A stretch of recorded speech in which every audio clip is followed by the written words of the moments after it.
of the Dark Council podcast. Today we got myself, our host, Merrick. We got our buddy Ryan. We got Patrick. We got Alan's here.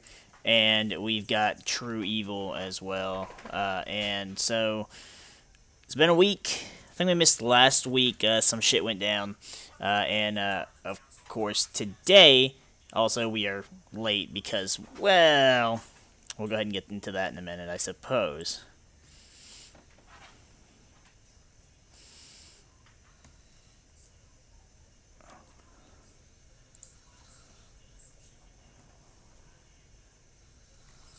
He can't?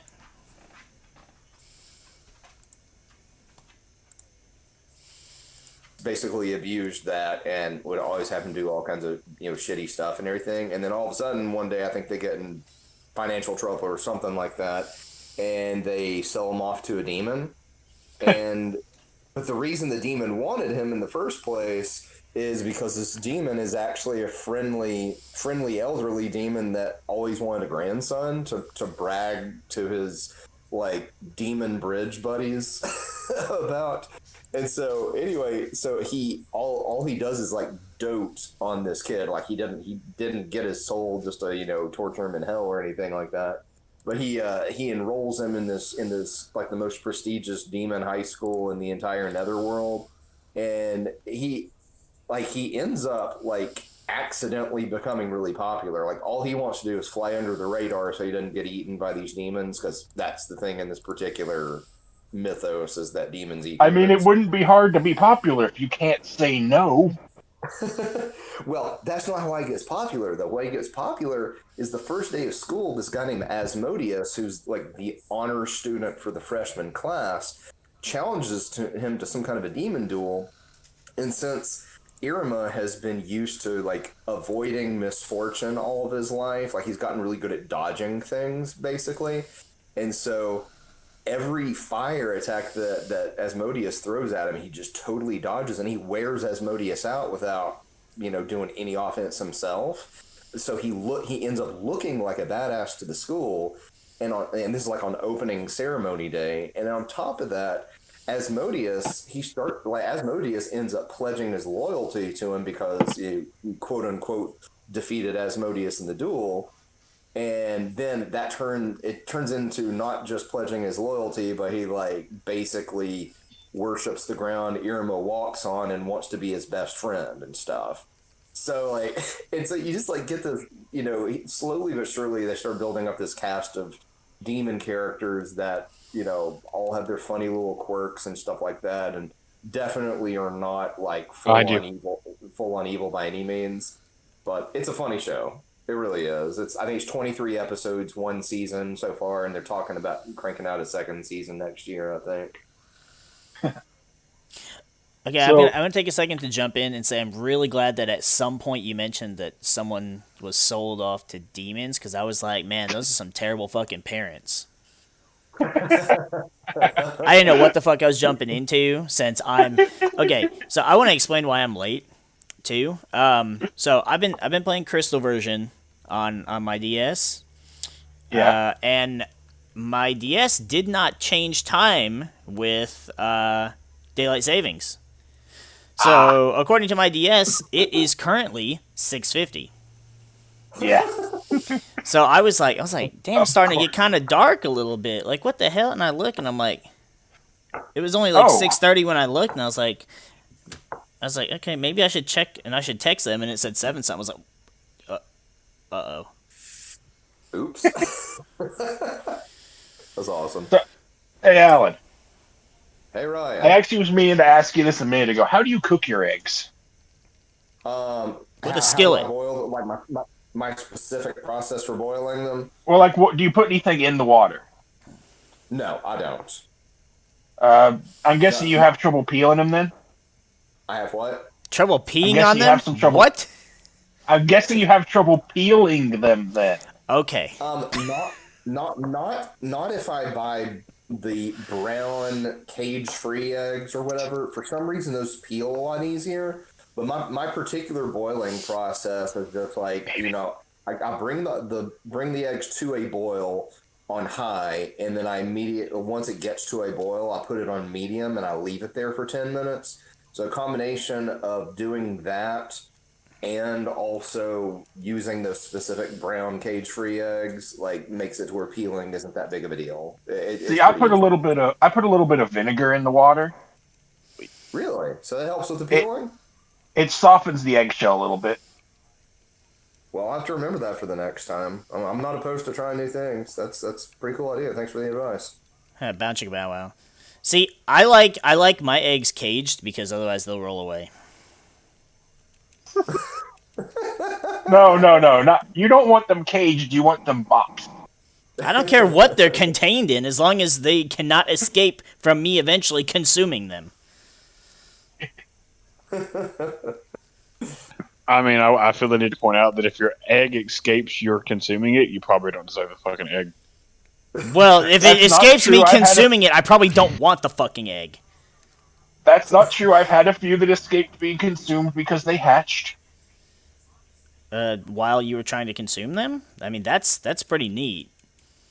No, before I got around to consuming them. It's just extra crunchy. You played Fable.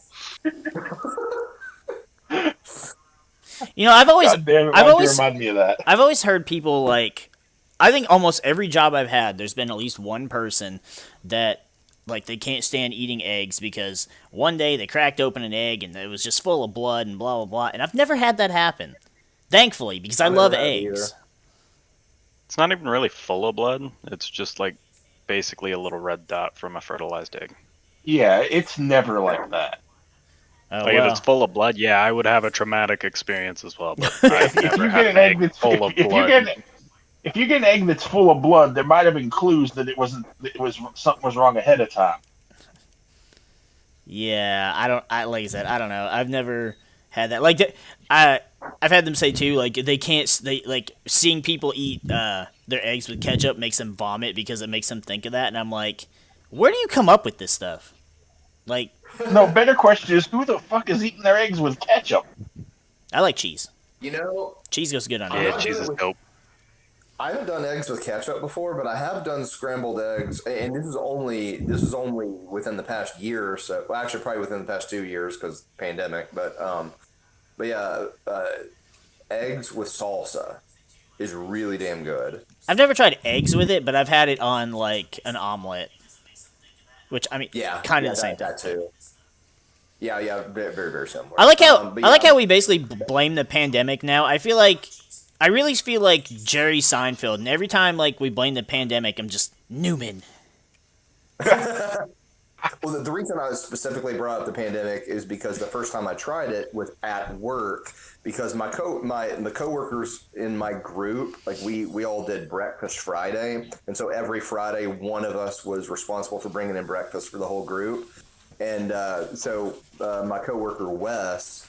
On a couple of different occasions, actually brought in this breakfast casserole brought in one that had meat and then one small one specifically just for me with no meat in it. Of course. But this breakfast casserole was like egg heavy, like I'd say it's probably 80% to 90% eggs. And he brought salsa in to eat with it, and I was like, I've actually never tried this before. He's like, dude, you need to try it. It's really good. And like now, if I have scrambled eggs, I really, really like having salsa with it, if at all possible.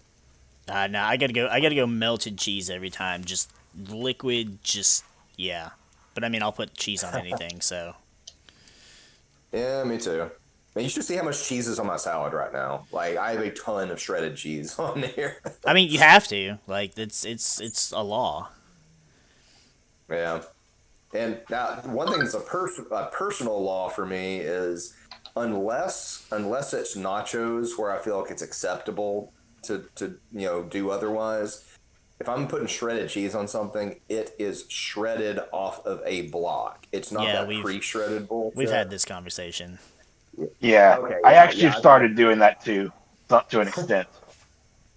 But like honestly, with nachos though, it's okay to buy the pre-shredded because a lot of times that pre-shredded is designed to melt better, and you obviously are not putting raw shredded cheese on nachos. You melt shredded cheese on a nacho. Right. So, pre-shredded is okay for nachos. I'm fine with that. But like salads or anything else, like it better damn well be fresh enough shred off a block. Like I said, I pre-chop salad supplies, which means I also pre-shred my cheese. But it came off of a block that I shredded from. Yeah, like if I'm trying to make something really good, I've started shredding the cheese myself. Yeah, it makes a world of difference. It really does. So I mean, I just like cheese. I don't know if this is weird to you guys. It really weirds out Cheryl, but I've gotten like when I make spaghetti, I actually like putting shredded cheddar cheese on that as well. I know that typically, Parmesan or whatever is a more common thing, but I actually like putting shredded cheddar cheese on my spaghetti now. Okay, Is that weird to you guys? Actually, no. It doesn't seem. It's not weird to me. I don't do it, but see, I don't personally like see Parmesan cheese. But what we do, really? is we'll get like Velveeta cheese and put it in like the pasta noodles after they've cooked, and then it's like super cheesy spaghetti. Because I normally like spaghetti's just not my thing. I'm not a big pasta person outside of like macaroni types, macaroni and cheese. Otherwise, like I don't care. Alfredo is something I'll eat once in a while. Same thing with spaghetti. But Brandy loves spaghetti. And so, how does she cook something she likes more often and make me like it? Add cheese. what don't cheese you like about and or bacon? Bacon, yes. We try not to eat too much bacon. We usually save that for like when we do either breakfast or dinner. Neither of which happen too frequently, just because like I feel like I like breakfast food more than the rest of the house does, and actual breakfast just doesn't happen very often. You have no idea how amazing breakfast is when you can make it with fresh eggs. I'll just make it with eggs. Like I'm not about to go and rip it out of a chicken's ass as long as I got it. That's because you've never had a fresh egg. Well, I did have the ones you brought to us before. So we had those, but I mean, I don't want any other living creatures in my house or near my house. But no, I mean like we have chickens. We get our own eggs. They're really good eggs. Some random thing like circling back to what you were saying about using Velveeta cheese. It got me thinking about a use that I used to have for Velveeta cheese. I don't really buy Velveeta anymore, so I use other cheese for it instead. But I back in the day though, I used to like to pop popcorn, and then I would wrap the popcorn up. I'd just get a fistful of popcorn and wrap it up in a slice of Velveeta cheese. And I got to where basically I could not eat a bowl of popcorn without accompanying it with at least 4 slices of cheese. Yeah, I mean, I'd have to do something with me. It's just meh.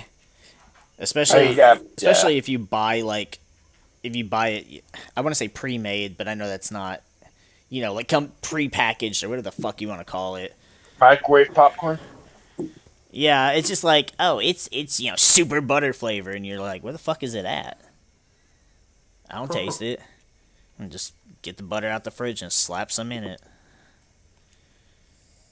Dude, I gotta say, if I go to the movie theater and get popcorn, I have to specifically ask to not get butter on it if it's not already pre-buttered, because there's something about movie theater butter that gives me diarrhea. Well, because first of all, it's fucking actually terrible for you. Like it's not real. It's not real butter and shit. So it's for one, it's just awful. Two, the next generation is gonna grow up and never know what a movie theater is because it's not a thing anymore. Thanks to HBO Max. I mean, they're back open again though. Some of them are. Are any around here? I think there's a couple.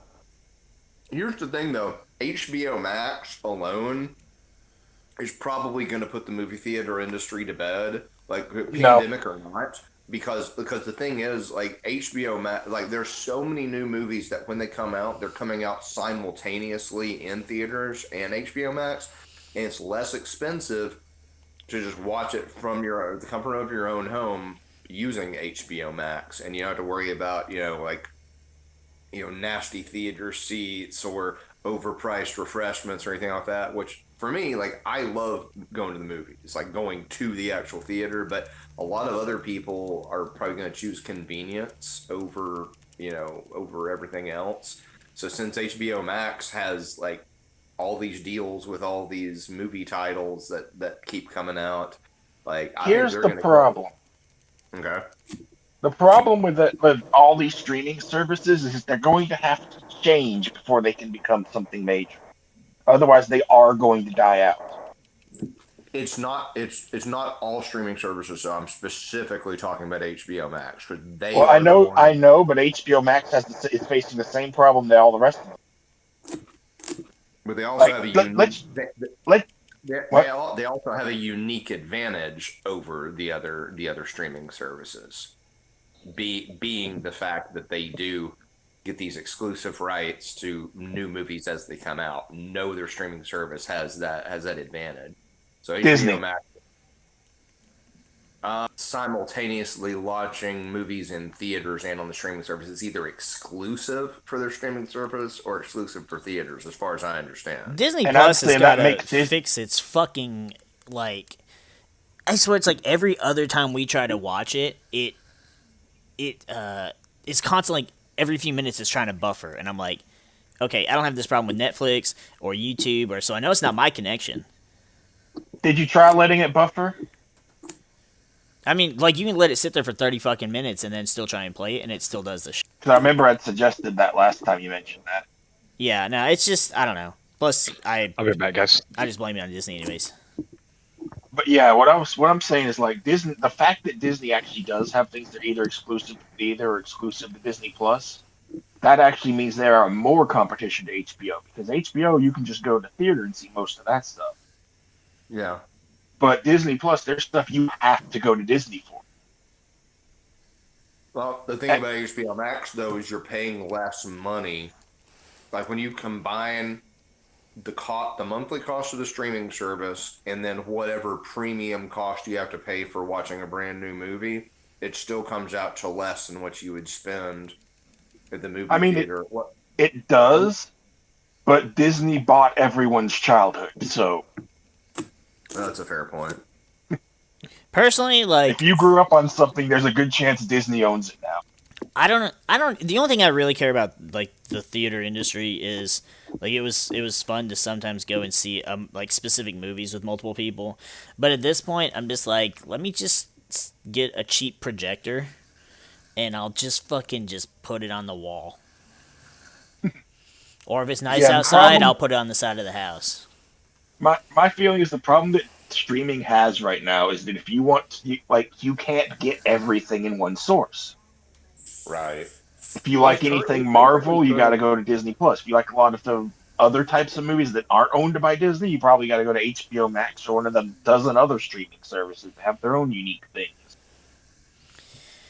He's basically turning into a new version of cable. Like Yeah. Except I have multiple bills instead of just one, Right. Right. And that's right. the issue. which I don't like.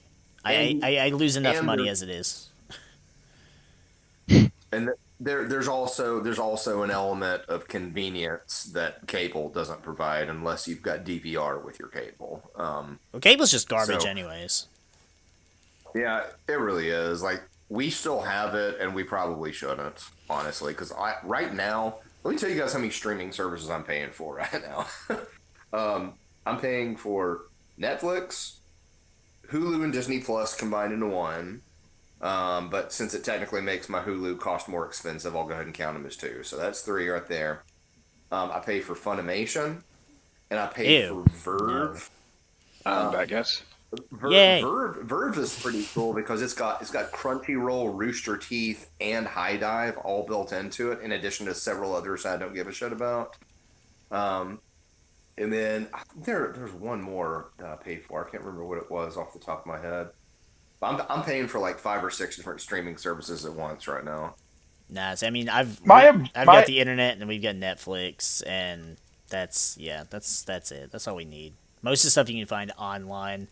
outside of Disney crap, which I'm currently sharing a subscription. I'm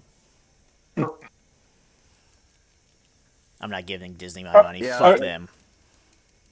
Like anime I used to watch through like less than legal means, like on watchcartoononline.com or Anime Pace or Kiss Wait, Anime. And are you stuff telling like me that. I'm breaking the law by watching those? I used to do that, and the reason I stopped is number one, the video quality is complete shit on most of those sites. Some of them, and yes. Number two, Agreed. number two, and this is like a first world problem kind of thing, but it always kind of annoyed me. There wasn't an autoplay thing. It's like once the episode's over, you got to pull your phone back out and then click on the next episode. And sometimes you might if you walk away from a show for a day or two, you might forget what number the last episode was. So because a lot of those sites don't have a description of what is in the episode. And so it's this kind of a mild annoyance. So it's kind of nice having a legit streaming service where you make a queue of your favorite stuff on there. It remembers the last thing you watched, or how far along you were in an episode before you turned it off for the evening or whatever. I mean, when it comes to anime, I just have a free account on Crunchyroll. Yeah, but then you got a whole bunch of ads. So I have those on TV too. Yeah. Yeah, but it's like I didn't watch a lot of free Crunchyroll, but I watched a little bit of it, just enough for it to annoy me that there were it felt like there were more ads on free Crunchyroll than if I was watching cable TV. It was really grating on me and irritating me. Yeah, it's kind of like YouTube's now algorithm. It's like you get fed an ad every 5 minutes. See, I want to touch on that. I want to touch on that for a second too, since you brought it up. So, because obviously YouTube, I do that occasionally. Yeah. Which we're actually live Once today in a on blue moon. YouTube Wait, instead of really? Twitch. Yeah. I didn't know you did that. Yeah, I know, right? So I was I was going through and I was setting up a video maybe a few days ago, maybe about a week ago. And it's like, oh, here's your ad crap, blah, blah. I was like, okay, cool. And I went into it, and a lot of times it will, preset ads on there, and it'll set them at certain times. And dear God, this video was maybe closer to 30 minutes, and it had an ad, every 2 to 4 minutes on there. And I'm like, okay, I get that you're trying to get me money, but I'm also not trying to piss off anybody that watches my stuff by them having an ad every time they, pop a candy in their mouth. If they're snacking, they're seeing more ads than they are candy. And it's fucking I honestly try to set it the same way TV is. If you're sitting there, say you watch a regular TV show's 24 minutes maybe. Get about 6 minutes of ads, yeah. Yeah. So if videos I try to set it, 8 or 9 minutes apart. So it's basically the same time as, watching ads on a TV show. That way I get my part. Yeah. And you don't feel like I think it's I'm being their an asshat. platform into streaming where they're just like, yeah, we'll piss people off with ads so much that they'll pay for premium. I do. Yeah. And that was the other thing I'll pay for. And that probably is the case too, which that's whatever, but I personally wanted kind of a happy medium to that, because there are some videos that I've seen, even people that I watch, and I'm like, dude, really? I just saw an ad 3 minutes ago. Yep.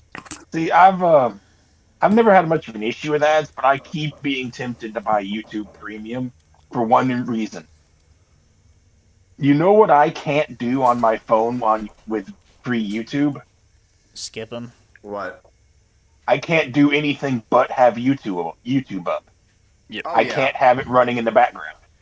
Yeah, I love that about premium. I really do. In fact, Wait, What does that accomplish? what do you mean running in the background? I can't have the video playing so I can listen to it while doing anything else on my phone.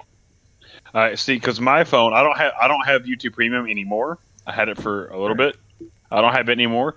And if I'm watching, let's say I'm watching one of David's videos on YouTube, I can go off and do anything else, and it'll put the video in a tiny little corner of my about screen. that. Yeah, mine does that too. It does that. Mine will do it for everything but YouTube. Mine only does that for YouTube. Yeah, the same. Mine only does it on YouTube. That's so weird. Like I've got an iPhone, and if I try to if I'm on YouTube, it won't do that. If I'm on any other thing playing a video, I can just move it up into the corner of the screen and do it, and do something else. Yeah. See, what I like though is like with YouTube Premium, you can straight up like turn your screen off. That's So, what like, I liked about YouTube Premium. That too.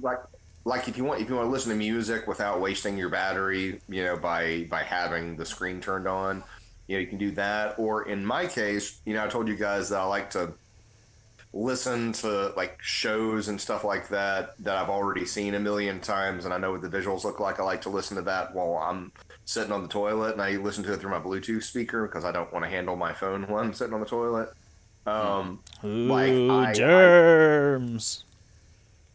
Dude, it's like just imagine it's not just germs, it's like fecal matter germs. I'm Come just fucking with you. But those germs are over everything in your bathroom. What has 2020 taught us? There's a lot of shit on our hands. And probably on your mouth too. But anyway, though, like I like being able to just turn the screen off on my phone, play whatever show that I'm wanting to play, and listen to it on my Bluetooth speaker while not killing the battery on my phone.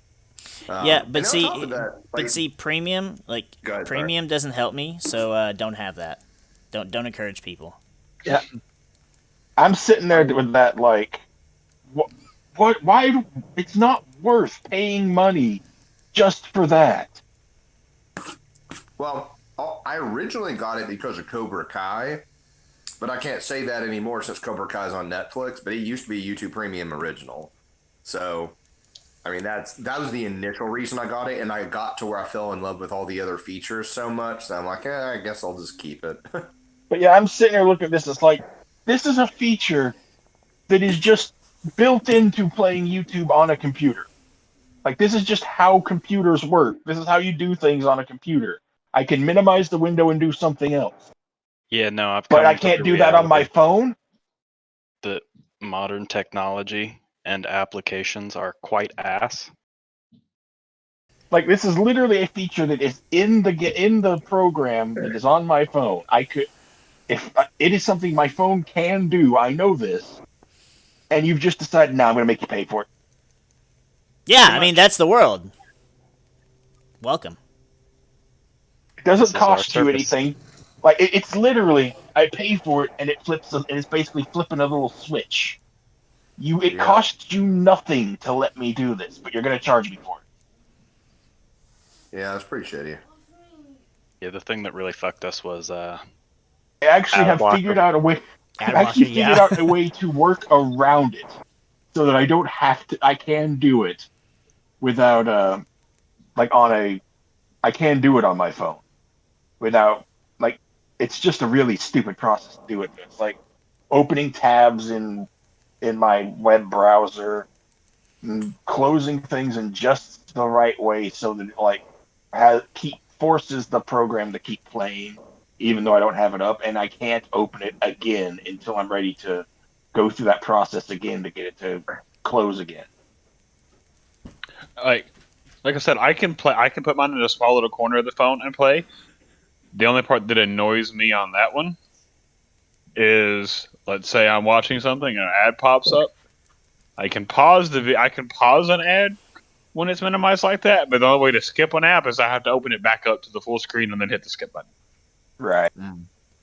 So I usually just catch my lazy ass listening to the ad because I'm usually doing something else. So I listen to a lot more ads when I'm doing that.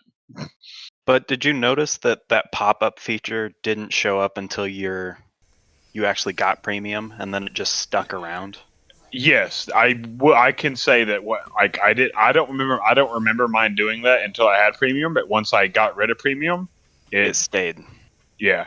Yeah. Oh, that's BS. So your best bet is probably get a free trial of premium. Yeah. It asks me every time I go But- on there if I want one, and I'm just like, eh. They should give creators a free fucking. That's what I'm about to say. Once You would think. you've partnered, you should like that's fucking yeah. I mean, I've been partnered for going on, 2016? 4 years? 5 years? Something? Yeah, Shout once you're out to partnered. corporations always wanting their money. Yeah. I just, Video's gonna get taken down because we're talking shit about YouTube. Whoa! Doubt it.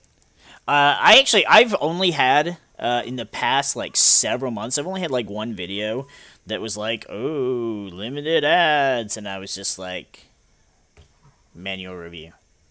And then it fixed. I guess they were just like, it's good. But If anything, I feel like some of the titles I would put for videos are worse than the actual words used in them.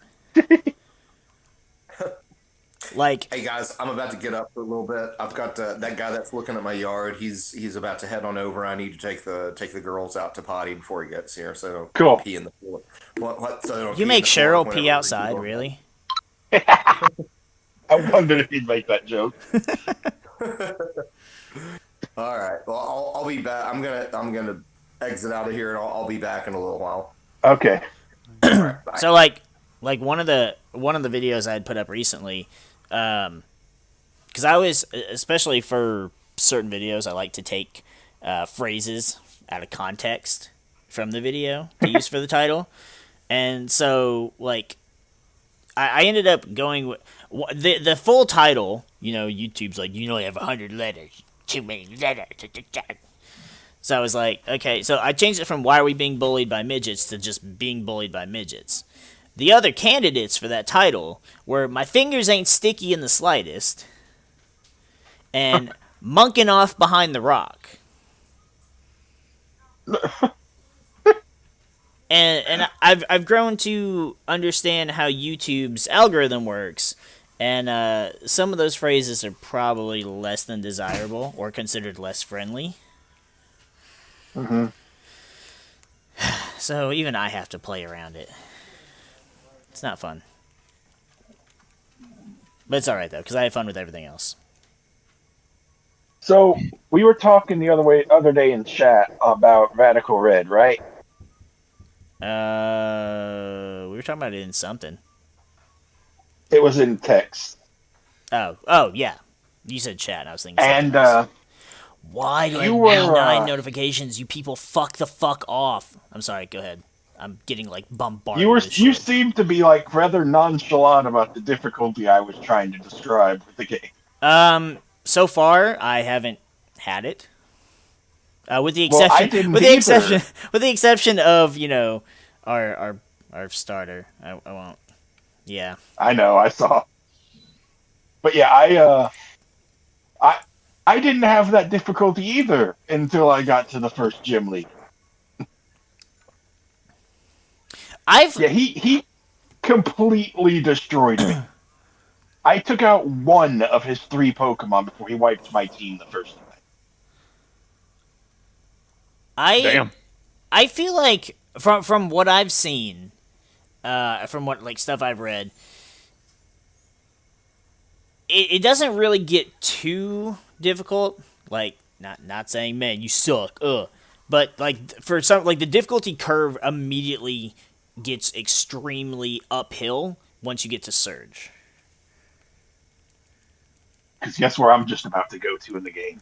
Oh, surprise!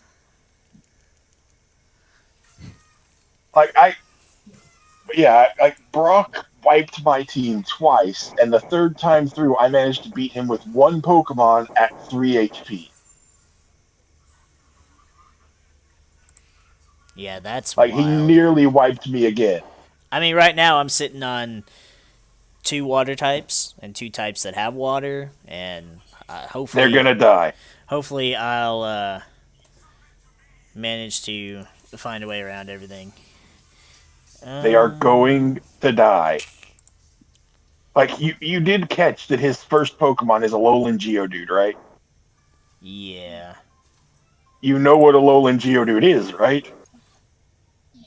Motherfucker, who you think you're talking to? It is an electric rock type.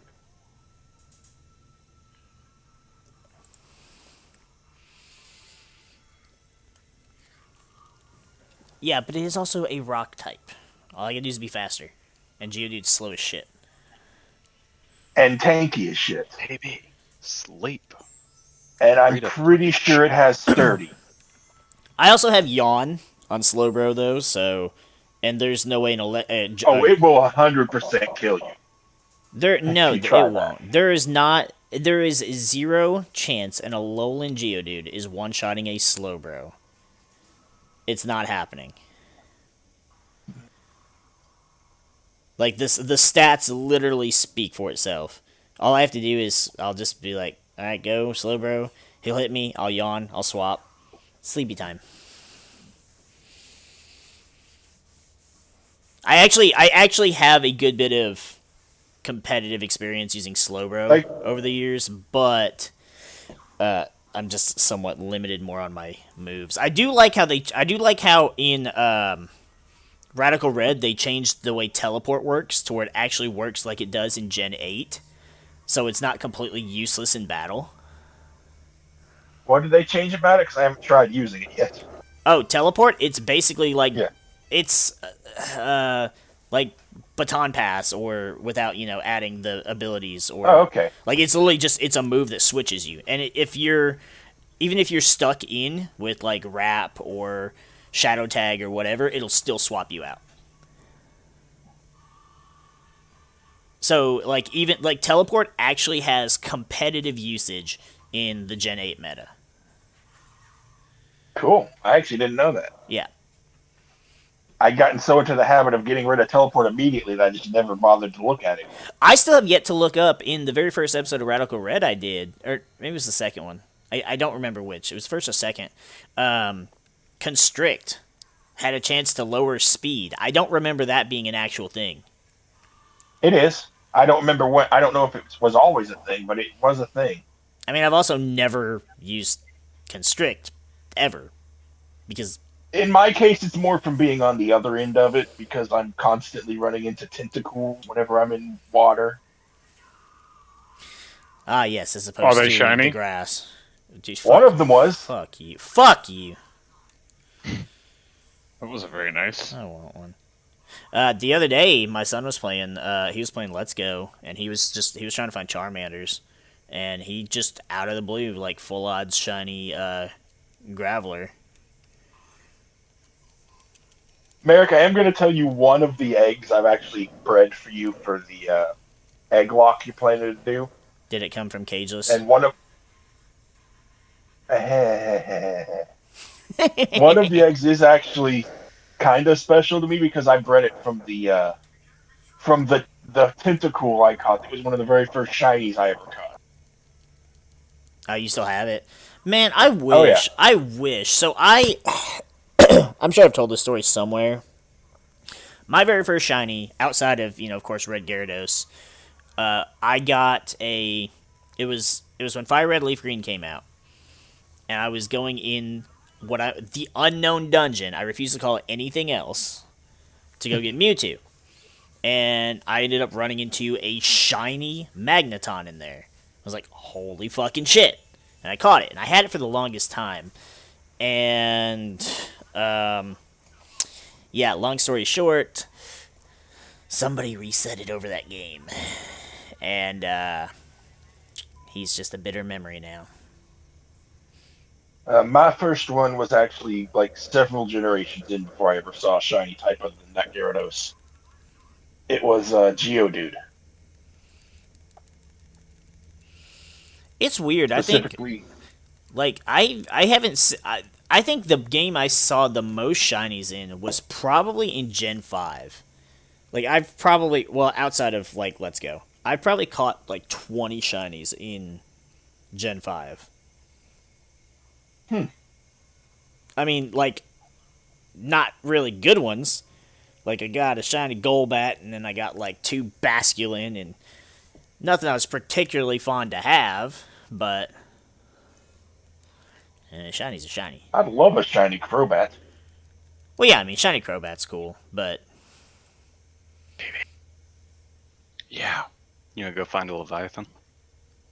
All of the no, but yeah. okay. Man, What are you I playing? haven't watched your most. They're playing Valheim. Valheim. I've seen that mentioned before. I saw Achievement Hunter It's- talking about it. I have no idea what it is. It's a survival game, like in the vein of like Minecraft, or like Minecraft's the only one I know off the top of my head. That does Oh, it. ew. Well, it's not. It's a survival game set in Viking era. I mean, that sounds cool, but as soon as you compared it to Minecraft, I have zero interest. Well, I compared it to Minecraft just because it's like the It's a craft survival collect builder build kind of thing. thing. Minecraft's a builder. Minecraft's not a survival game. Like, I've never understood classifying that as a survival game to me. Like, it not make sense to me. I mean, there's a food bar, kind of like what we got. The reason I classify Minecraft as a survival game is it was kind of the first survival game. So it doesn't really compare to the ones in like modern survival games because it didn't do a lot of the things they do, but it set most of the groundwork for what they would become.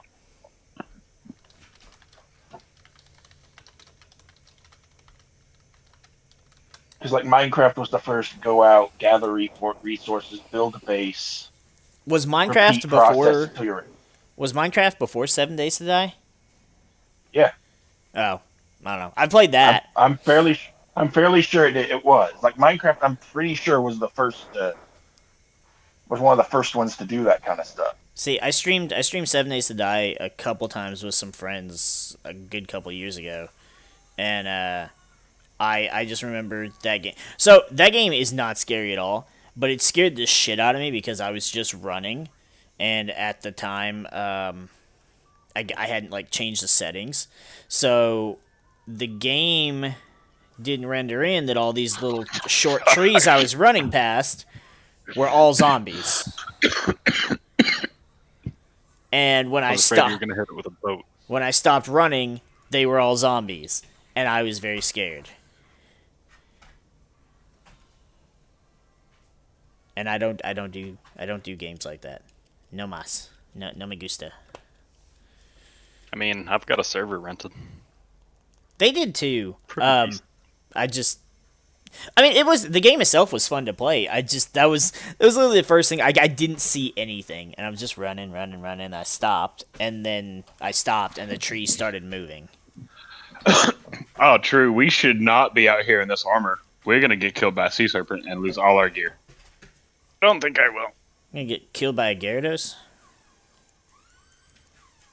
I think we're gonna get killed by your bad serpentine paths that you keep hitting rocks with, but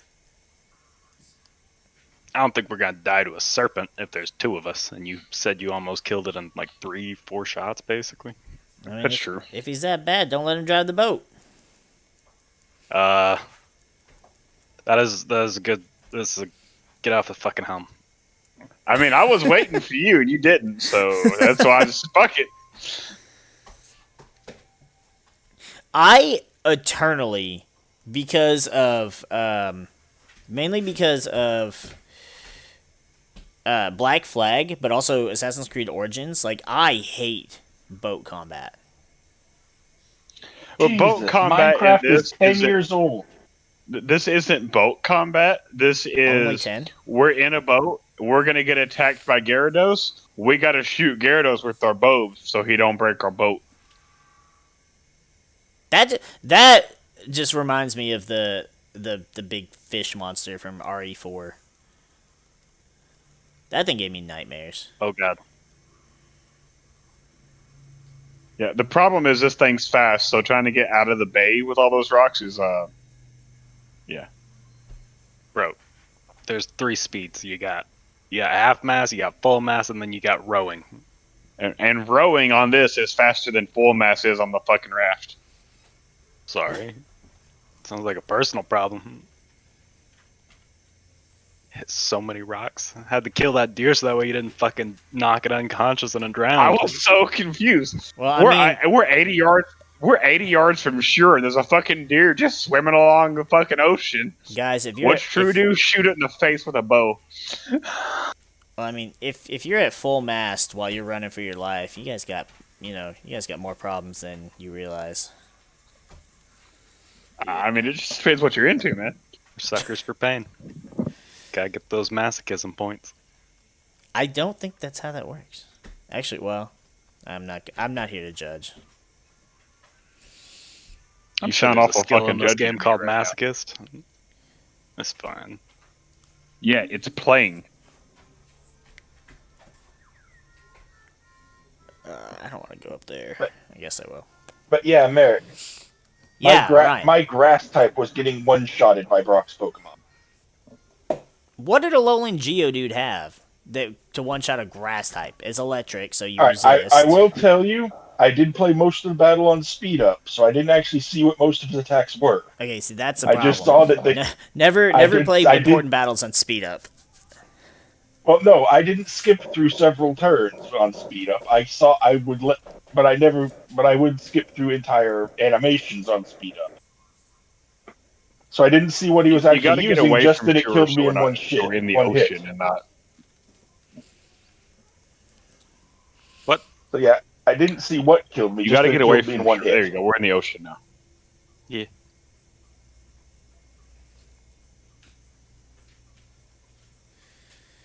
I think what? But I know that several of his Pokemon have a Rock Tomb. Specifically because that's the TM he gives you. That's a good TM. That's a lot better than Bind. Or Bide. Yeah. Then there's... What the fuck did you just hit? There, at least one of his Pokemon has a ground type attack. I know that because that's what kept killing Lantern. It's likely Rough Seas. So you got a Lantern without it being randomized? Yeah. Wild. In Viridian, in the non-randomized version, in the water in Viridian City, you can catch a Chinchou. Oh man, that's so much better than the Fish. fucking goddamn Azurill I got. Fucking Oh yeah, you want? Oh yeah, dumpster there death is fodder. another Pokemon in that water too. Like I was thinking when you asked that you can catch more than one type of Pokemon in that water. And I just got the useless one. Like in the base game without randomizing, it's Chinchou and Slowpoke in that water. Oh, well, I mean, I'm sitting with a Slowbro, so I'm good with that. But yeah, like every route, the grass has like 8 different Pokemon in it.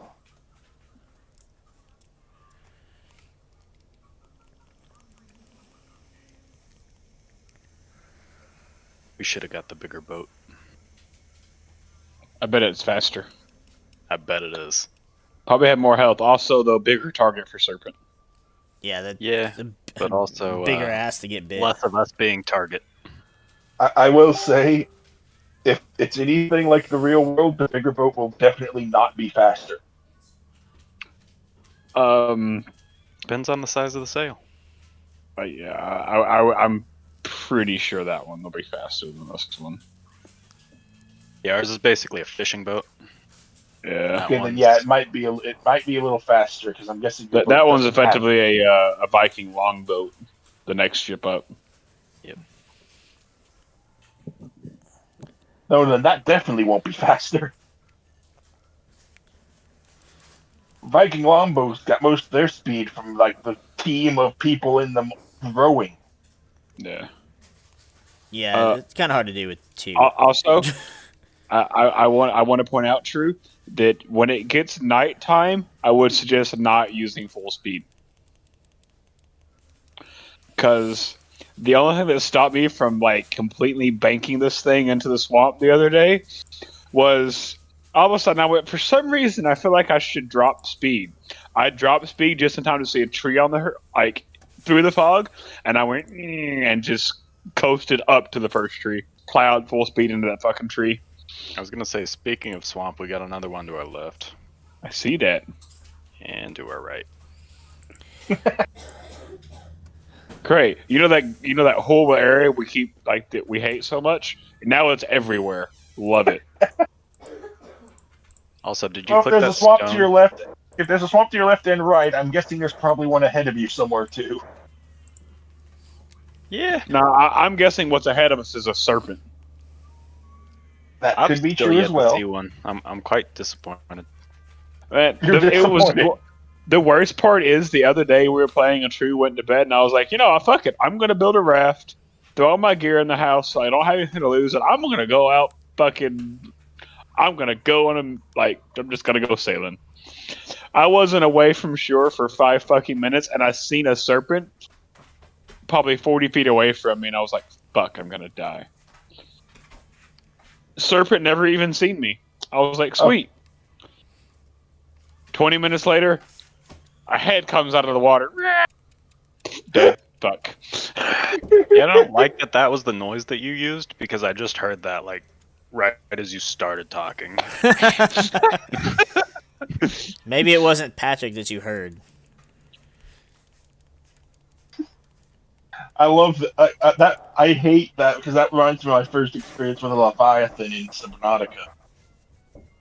Oh, those are fucking scary. I pray to Yeah. God these aren't the same. Yeah, that's terrifying.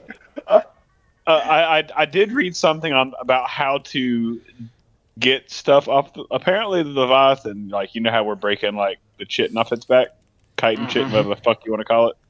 Yeah. Apparently, once you break a full section of it off, he becomes aware and will start trying to sling you off of him. So they recommend to hit all of them once or twice to get as much as you can, then break them so that you don't just break the first one and be there for 30 seconds and the fuck did you hit? Bro, it's water. That's why you're wet. I get that I'm wet because we're in the water, but normally, it doesn't Bro, make small the same boat sound. not meant for fucking waves of this nature. Waves shouldn't sound like a fucking rock, though.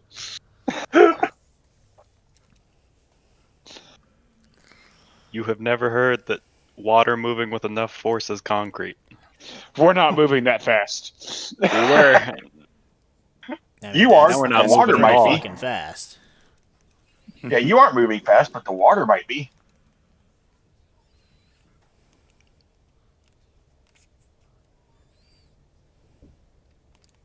Speaking of games that have giant serpents and other types of monsters, Patrick, did you see where the reason we're getting the Sigma versions for for the Three Ninja Gaiden games is because they quote unquote lost I the actually data? saw that. I saw that. Yep.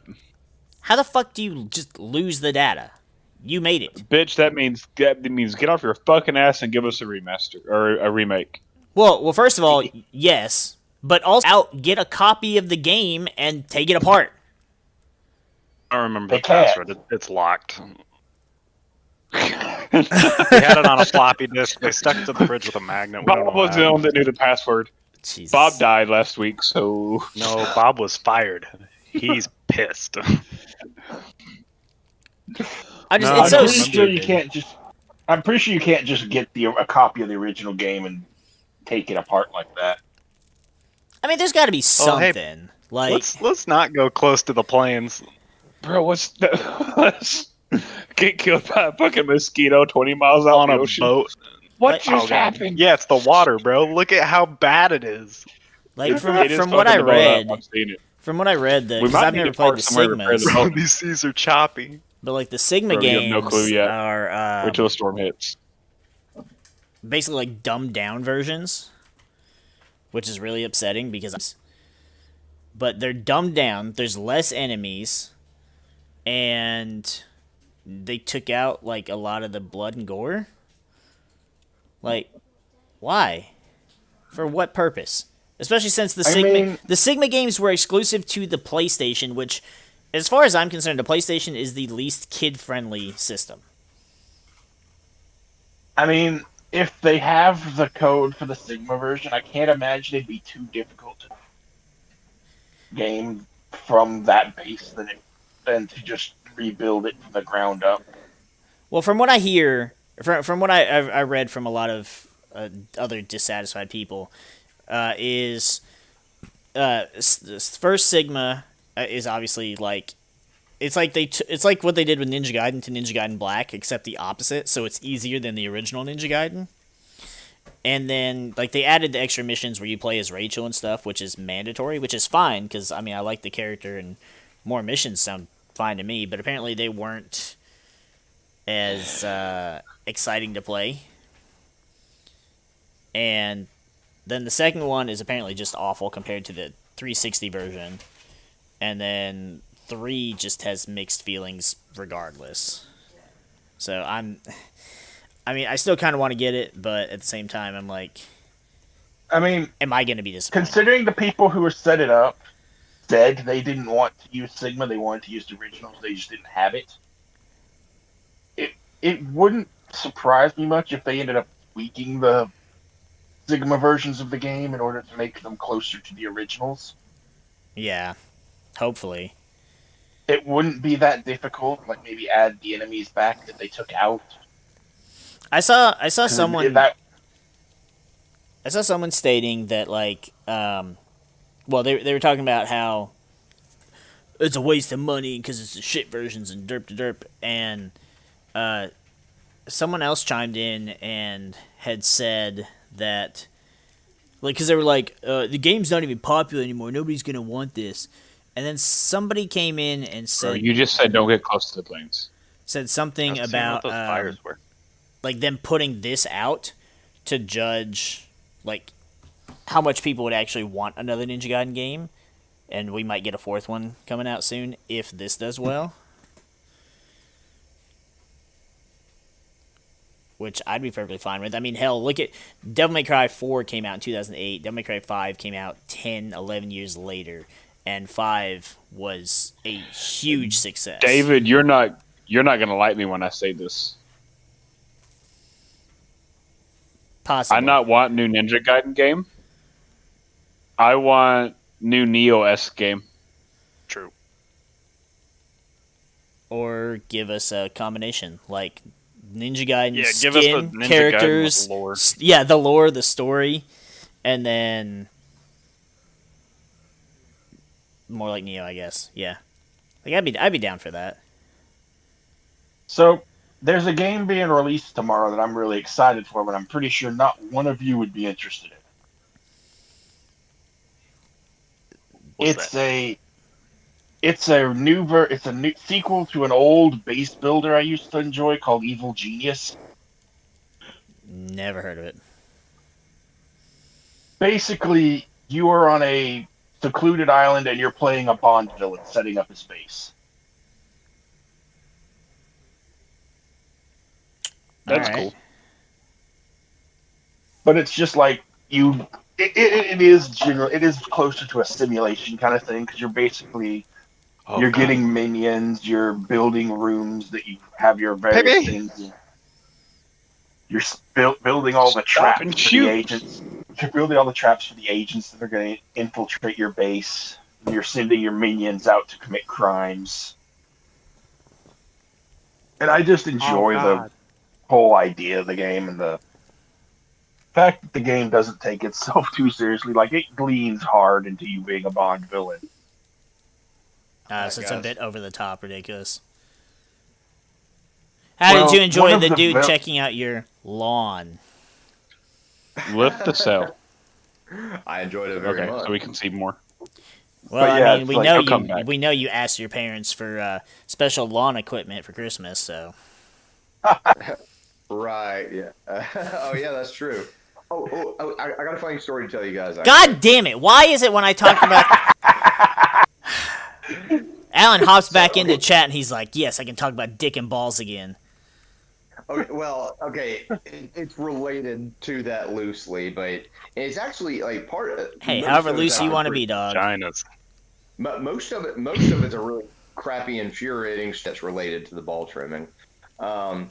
So I know you and Dylan aren't really on speaking terms or anything, but I told you the other day that he got a new girlfriend and everything. Well, he has not been home in about a month. He's been staying with her.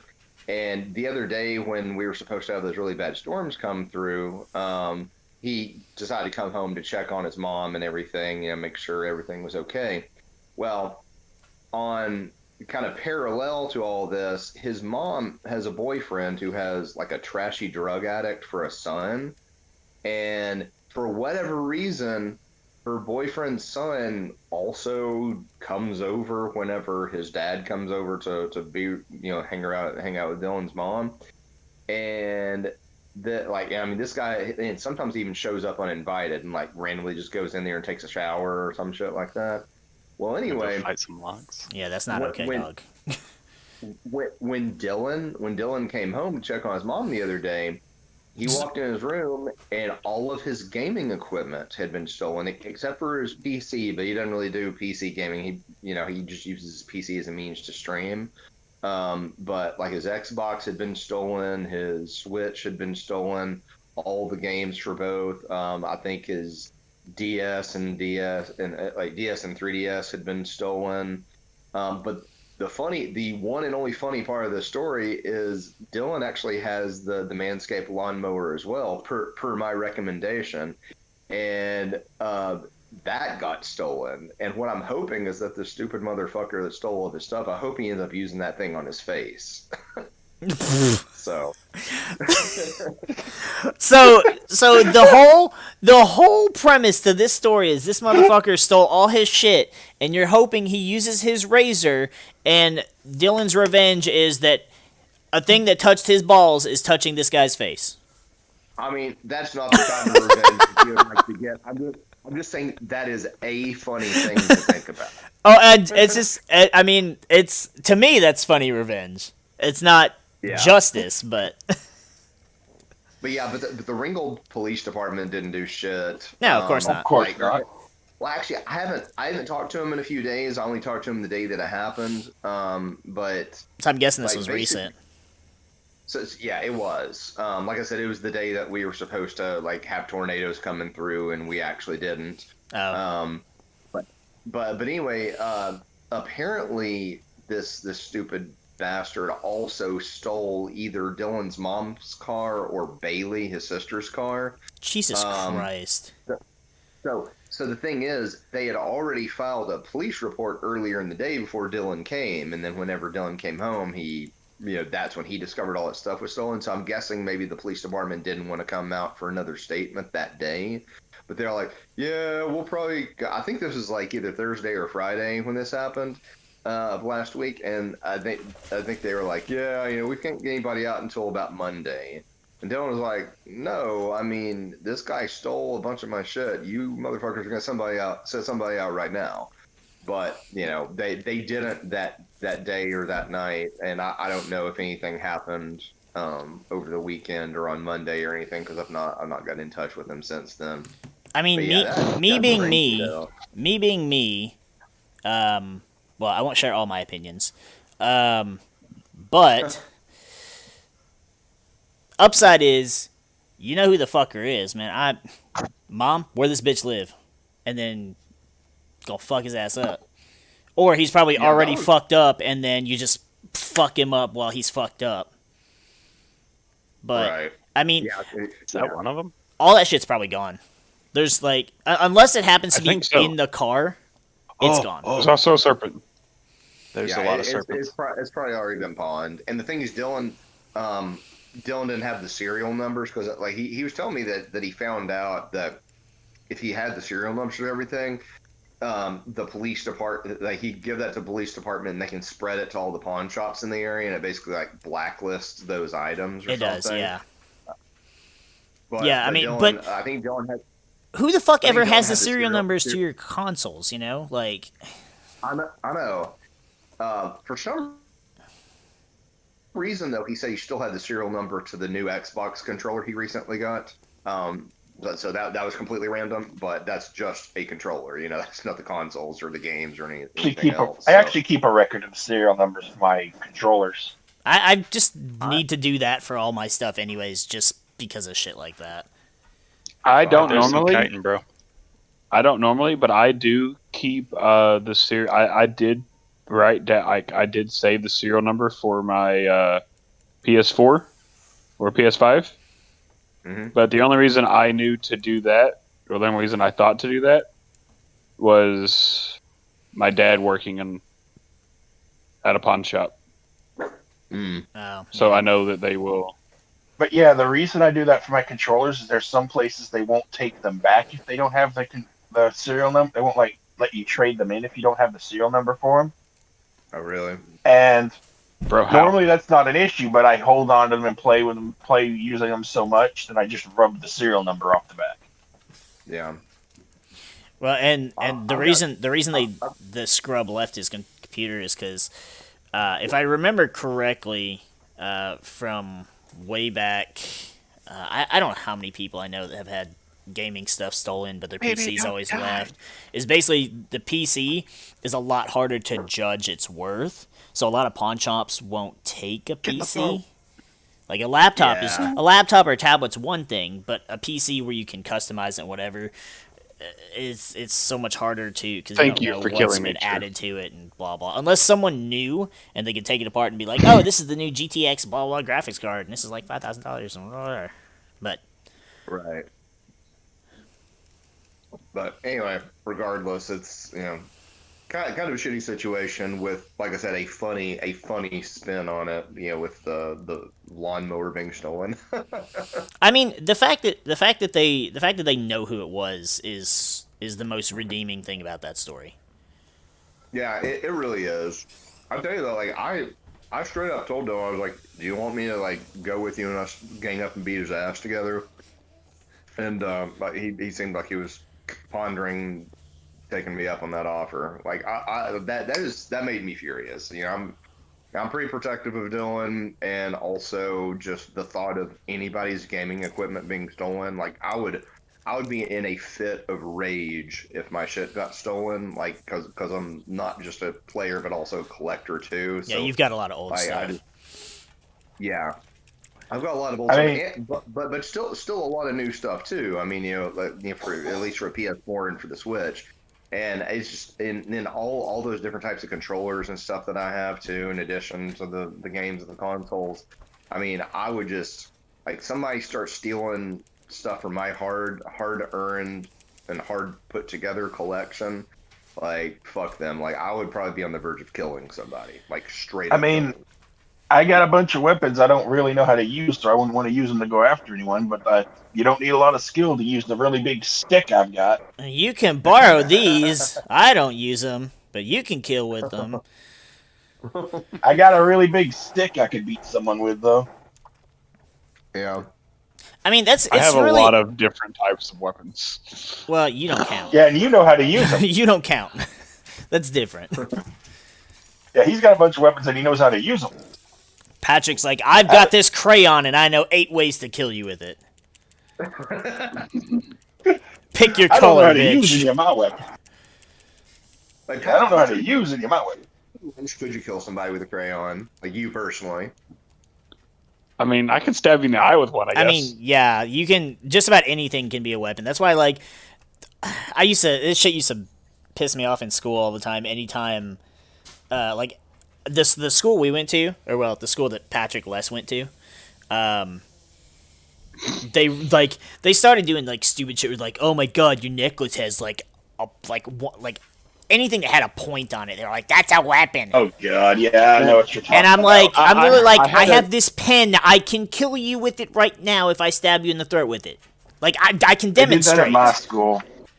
I had a necklace that my dad made me, like, when my dad worked at this jewelry company he worked at, and the charm on it was a dragon, and it was kind of like had a serpentine shape to it, and there was one radius on it that had a bit of an edge, and I had developed the stupid, and it wasn't like it wouldn't cut skin. You couldn't put the pressure on it to do it. You know what I mean? Because it's too But small, right? it had a burr on, like a little burr on it. You probably remember because it was in middle school. Had a burr on it. And I had a habit where I would just I could use it to cut paper. Yeah, and that's about it. I did that one day. I did that, and they oh no, you can't ever wear this again. It's a weapon. This yada yada yada. Yeah. I remember Really? them like physically trying to confiscate my shit, and I was just like, yeah, this is about to get a lot more violent if we take this route. Like, I've got more things that are sharp. Most of them are required by the school. But I mean, the schools are always stupid about shit anyways. Like, I know I've never told this story to probably any of you. It was 8th grade, Patrick, you might have been there. I don't remember. But, so I had a bag of just pure, just sugar, just regular granulated sugar in my locker for, like, coffee and shit. Alright, cool, because, I like coffee, and I like it very sugary. And I don't even remember. It was... I know you weren't on my team in 8th grade, but there was a day, it was me, Beavers, and Crawley this was right before they changed all of our schedules to separate us, so we never had a class together, like, for the rest of the year. Can we pause for a second and go and return to the names Beavers and Crawley? Yep, Stephen Crawley and Zachary Beavers. Literally, like, people we grew... Well, probably not so much Patrick, but I grew up with them. I lived next to Crawley for half of our school lives, and, I mean, I knew Zach since elementary school. Yeah, they're real people. But yeah, we were all just kind of conversing outside the lockers and whatever, and I really wish I remember what his name was, because I only remember... God, if this ever got back to anybody I know that we went to school with, it'd be hilarious, but I'm going to name drop. Do you remember Miss Rorex? Yeah. Like, yeah. I'm not going to say more, but yeah. It was her. It was her. It was the Karen. Like, thinking back on it, her haircut and everything, she was a Karen. And then there was the dickhead looking dude. He kind of looked like the dude from, like, the OG Law and Order, except, like, more penis head. And it was I don't remember that guy's name either. I don't watch Law and Order, but that guy had, like, he was walking by. I think he's got another name now. Probably. But he was walking by, and, we were, I don't know, class was about to start, whatever, and he was like, you got 2 minutes, derp, and we weren't listening anyways. My locker's open. There's a bag of sugar there. It ain't sugar, though. Right? No, I don't drink coffee. Apparently, I snort cocaine. This is like a big Ziploc bag of it. And I'm like, man, you're fucking dumb. Well, apparently, calling a teacher fucking dumb gets you wrote up. I could have told you that much. Apparently, it's even worse when you tell him to try your bag of cocaine because it will knock your socks off. You sound like you played yourself. Why Oh, would you say that? because he was an would asshole and you I was a not smart say ass. Like, Patrick knows the kind of Yeah, teachers we had growing up. Like, There's a point where being a smartass stops being a smartass and it starts being shooting yourself in the foot repeatedly. it's like shooting yourself in the foot with a fucking... You ain't even gonna taste it. You look at it, and it's clearly sugar. You can smell the sugar. Like, you'd have to be a... Maybe you cut your crack with sugar. Man, I don't know. You gotta be... I like it when it's sweet. You gotta be a fucking certain level of stupid, though. And unfortunately, that was LMS and LFO, for sure. So, I've told you guys I've gotten written up for some stupid shit, right? Yes. Like, do you know what ISS is? Yeah. Yes. Yes, definitely. Did someone say no? I think I heard both a, had it a couple of times. I swear I heard a no buried in there, but I'm not sure where it came from. Alan. No, I mean I know what it is. I've just never been in it. But yeah, That's what I meant. I'm sure he's never it's been in there. school suspension. Well, when you two had ISS, did they make you like copy out the rules of ISS? No. Like Bart Simpson the- style? Yes. I will not call my teacher a dickhead. No, what it is like the school I went to, they would give you a copy of the rules, a stack of paper, and they would say you can start the classwork that you have to do while you're in here after you've copied this sheet of this page, this like 3 pages of rules I don't by think hand. I don't think we ever had that. I do remember having to do that. I will not insert whatever dumbass shit here. I remember that. No, like the stupid thing about it was like my handwriting is horrible, and I have bad habits when it comes to writing, so it actually does get painful for me to write stuff after a while. Well, the And longer it was I like have to write, the worse my handwriting gets. Eventually, you just can't read and it. it. Well, I mean, like I would have ISS for a few days, and the first like 3 days would be me writing that shit out every single time. See, every time I hear Ryan So talk about how he used to get in trouble, I can only think of it like him/Sheldon Cooper just explaining to someone why they're a fucking idiot, and then they're just like, all right, you know what? Go to detention. Go. Just get out of my face. Yeah, I can see that too. it was a combination of things. Some of it was like things would just go wrong, and it would end up being like either my fault or they would say it's my fault. But there was just as many times where I was just an asshole. Yeah, I expect that part. You know, Like I was, Go ahead, sorry. I was a jerk in school.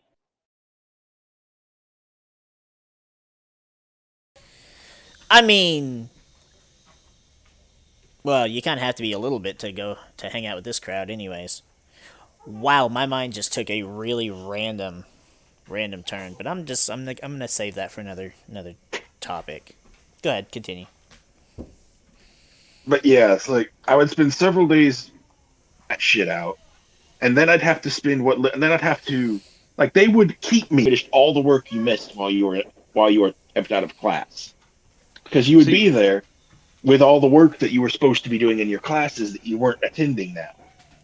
See, they did that for us, but the first time I ended up in ISS, they discovered something, and they wouldn't give me my work to do while I was in ISS the next time I went. What did they Because discover? I was in ISS for a week, and my whole problem was I would usually just say fuck it and not do my work when I was in class. They stuck me in ISS, and out of boredom, the week I was in ISS, I did 3 weeks worth of classwork. So I went back to class and had nothing to do for 2 weeks because I was 2 weeks ahead. Wow. Next time I went to ISS, they didn't give me any work to do. See, in my school, they would just give you the work that you had to do for the time you were assigned. And it wasn't too bad because if you did get it done ahead of time, you could just sit there and rest for the rest of the time you were there. Ah, no. I also never got got- to do that. I never got to also do got that. extra time one of the times I was in there because one of the guys that I grew up doing martial arts with was in ISS with me at the same time. P.S. That was not a good combination. No. But he fell asleep, and I seen him, and I was trying to figure out how to wake him up without getting in trouble, right? Yeah, Not either one of us getting in trouble. Well, the teacher walked out of the classroom just in time, he walked out of the classroom, couldn't get him to wake up, so I threw a pencil at him. Right as I threw a pencil at him, the teacher walked into the classroom. He didn't see him asleep, but he seen me throw something. I got extra time. Yeah. But yeah, like at my school, if you got done, you got to just do nothing in the ISS. You still had to just sit at a desk the whole time, but they would let you do that, and I never got to do that because I always ended up starting my work 3 days behind. You know, one thing I discovered they don't like when you're in ISS? They don't like when you tell them out loud you're bored. Yeah. They also don't like it when it's timeout. It's adult. It's like somewhat adultish timeout. You're not there to have fun. So It's the halfway point between timeout and jail. yeah, I mean you could call it that, I guess. But it's like, you're not allowed. So you go to the bathroom when everybody goes to the bathroom. I was like, all right, cool. Yeah. Where's the trash can? And I mean, I was gonna piss in the trash can. They're like, fine, go. I'm like, okay. I mean, you told me to. I don't know what you want from me. Like, I'm either gonna go or I'm gonna go. But Alan's hears all Then these there was stories. the- He's just like, damn, whew, glad I was a good kid in school. Well, I was gonna tell you guys, like, I was, like, I didn't really get into to any trouble except, like, and this is gonna come to no surprise to you guys. I always had a punctuality problem. Like that has been, that's just been an issue of mine my entire life. That fits half this fucking chat room. you're not wrong. Well, here's the thing. Here's what I was gonna say. Like this really pissed me off a lot. If you had X number of like morning tardies, then you had to do morning detention. Like there's a difference between like morning detention and afternoon detention. Morning detention was only for the tardy people, and afternoon detention was for like The bad anything kids. else. Basically anything else that you could conceivably get detention for. The morning detention though actually happened during your first period class that you were already, running a little bit behind for. So, like, and the thing is, you didn't get to do any work. Like, the teachers didn't provide any work for you to do in that detention. You just straight up missed out on learning. Even if like, let's say that four tardies was the threshold. I don't remember what it was, but just hypothetically. Let's say hypothetically that you were 1 minute late 4 different times. Like, you would miss, basically an hour's worth of learning, or 50 something minutes, however much it was before we got on block schedule. For 1 minute. You would miss that much. You would miss that much learning time based off of basically a combined, amount of 4 minutes total that you had, 1 minute apiece for each of those absent, or not absences, but tardies. And honestly, I remember the one specific time that I got morning detention. Like my last tardy, I kid you not, it was like I was 30 seconds late, and like the teacher saw me coming, and she shut the door because she was a cunt. Yeah, that sounds about right. So, Alan, Yeah, hope no. you be the one person who gets in a situation where let's basically get you out of a class, and you're like, but I wanted the class. well, suppose I wanted to do, I wanted to do well in school, and if I'm not going to class, I'm not actually getting to learn my stuff. Then I'm not prepared, for my homework, and I'm not going to get good grades. So, like, it's not like I particularly loved school or anything, but I did want to be successful at school, and I feel like it's completely idiotic and counterproductive to just say, oh, well, you're a little bit tardy. Sorry, you've got, the entire hour's worth of morning detention, and we're not going to let you learn. How does that make any motherfucking sense? Well, I See, mean, I was always like- obviously the school system makes no sense anyways, because getting punished because you didn't do well at something that you obviously either didn't get taught well enough, or like there's so many fucking things that are wrong with our school system. It's fucking retarded. Or even the fact that like half the teachers, like if a teacher's an asshole because you didn't get something done or what the fuck ever, like why are you a teacher? Like all of your teachers should have to. I'm literally trying to think of like quote unquote the nicest stereotypical person in fictional or non-fictional whatever, but if you are literally not made of like sugar cookies, you should not be a teacher. Yeah, I agree. Like the teachers that I've always loved the most were the ones that you could tell were passionate about what they did. Yes. Those are not the English teachers. I had like I'm going to say with air quotes physics teacher, because it was like super low level weenie physics at Chat State. Because it wasn't calculus based. So like I said, it was like, I think it's called Concepts of Physics was the name of the class. Anyway, this guy. I think I took that class. Oh really? Yeah, Yeah. it was easy. But anyway, though, I had this guy by the name of Dr. Pugh. I can't remember what his first name was, but he was the. I took that class. You had Dr. Pugh? Oh my god! I had Dr. Pugh.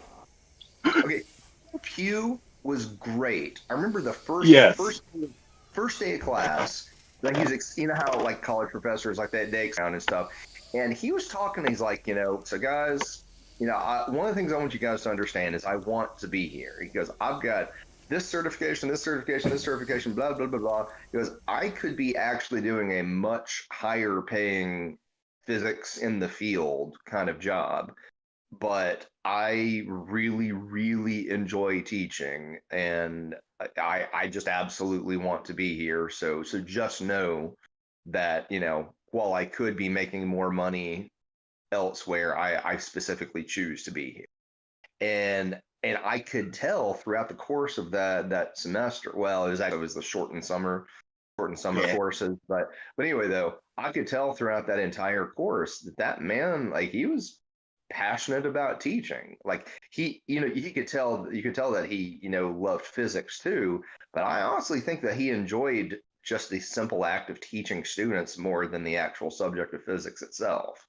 And I just, like, I had a blast going into that class every single day. He was great. Yep, he was great. Yeah.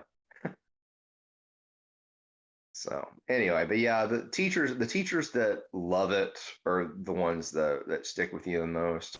And then actually, some of the others that you also remember are that you also remember the ones that hate it, though, that hate students. Like my high school band director, Robin Christian. That man was he was a fuck piece. Well, that's because he was named Robin. Now, I will say, like, he ran a tight ship, and that's why for decades on end, the Ringgold Band program, spat out just excellent stuff. But people, like, students really have not liked him for years, and parents hate him more because he's a dick. And this guy, he retired. I think he retired just a couple of years ago. And a few years before he retired, he got MS, multiple sclerosis.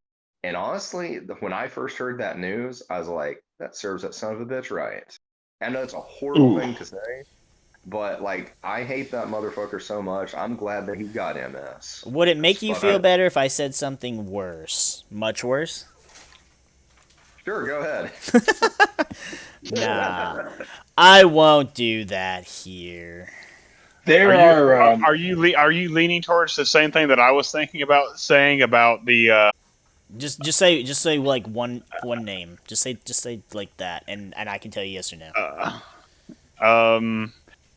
I don't want to say the name for any more for the same reason you didn't. Oh, then just type it in Discord. One of the other workers at but he wasn't actually in a teaching position anymore. Superintendents are dicks. Are we talking about LFO? Like 90% of the time. Yes. There's a good chance. Very good chance. The guy whose idea it was to actually to have the school charge me for battery and whatnot because I got in a single fight. Was he responsible for that? Oh yeah. It was him? I don't remember that. That was all his idea. Hold on. So when I heard the news of what happened to him, yep, I'm not gonna lie. I drank one that night for him, like, as a haha. What happened to this particular guy? I went ahead and PM'd you. Yeah, okay, it was him. Okay, so we won't name names. We'll keep it like that. So this guy basically, and as much as what he did to you sucked, what he did to me was far, far worse. All right, so I guess we'll share a little bit here. I don't feel like getting too personal with it, but more or less, one of the times that, or I should say, the final time my mother was in the hospital, sophomore year, he came to me in class to try and get family member contact numbers and refused to tell me what happened. Wow. The fuck? So let's just say that the things that I have to say about him, not particularly lovely things. But I remember. I'm sure they're all deserved. I hated it. Oh, I told him how I felt too. He was that way with everything. Yeah, he was a complete shit. It's not as serious as what David just said, but like when I got into that fight at LFO, I Quote told unquote him fight. like Fight. right. Yep. That's yeah, okay. When I got into that altercation at LFO, first off he tried to make it sound like I was brutal and like they had to like pull me away. No, I hit the person 3 times and then walked to the nearest teacher because I knew what was going to happen. You know what I mean? It wasn't like I was Handcuff me, officer. I done a yeah. bad. It wasn't like I was trying like somebody had to pull me off of anybody. No. Look, I hit the person 3 times. I walked over to the teacher. They escorted me to the office. We talked about what happened. They set me in a room by myself for an hour. Come in there for an hour and they go, "Do you feel bad? Like, how do you feel about what you did?" I was like, I feel great about what I did. 100% deserved at the time. And they were like, "Well, you should feel bad for it. Don't feel bad a bit." And so have you called my my dad yet to tell him? Nope, I'm going to. No, he said I'm going to. He didn't say no. I was like, I didn't ask if you're going to. I asked if you did. Well, it's going to be done. Answer the damn question. Did you call my dad or no? Like, can I go home? No. And I got up and walked into his office and picked up his phone. And he walked in there and hung the phone up while I was in the middle of calling my dad. And I was like, I'm a minor. You can't stop me from calling my parents. They said, well, we're about to call him. Don't worry about it. Okay. Hand the phone to him. So. Here you go. Right. I'll dial it for you. Yeah. So we went through all that. But yeah, he like didn't want my like he was trying to get the DARE officer to take me to juvenile before he told my father what happened. Oh, that is outright illegal. And it was his idea to have them charge me for battery. Yeah, regardless of like even if it was valid charging you with battery, which it wasn't, but even if it was, he would still have to call your parents first. On a side note, since you mentioned the DARE officer, did you know that it's no longer called DARE anymore? No. It's something. I don't remember. It's something absolutely stupider.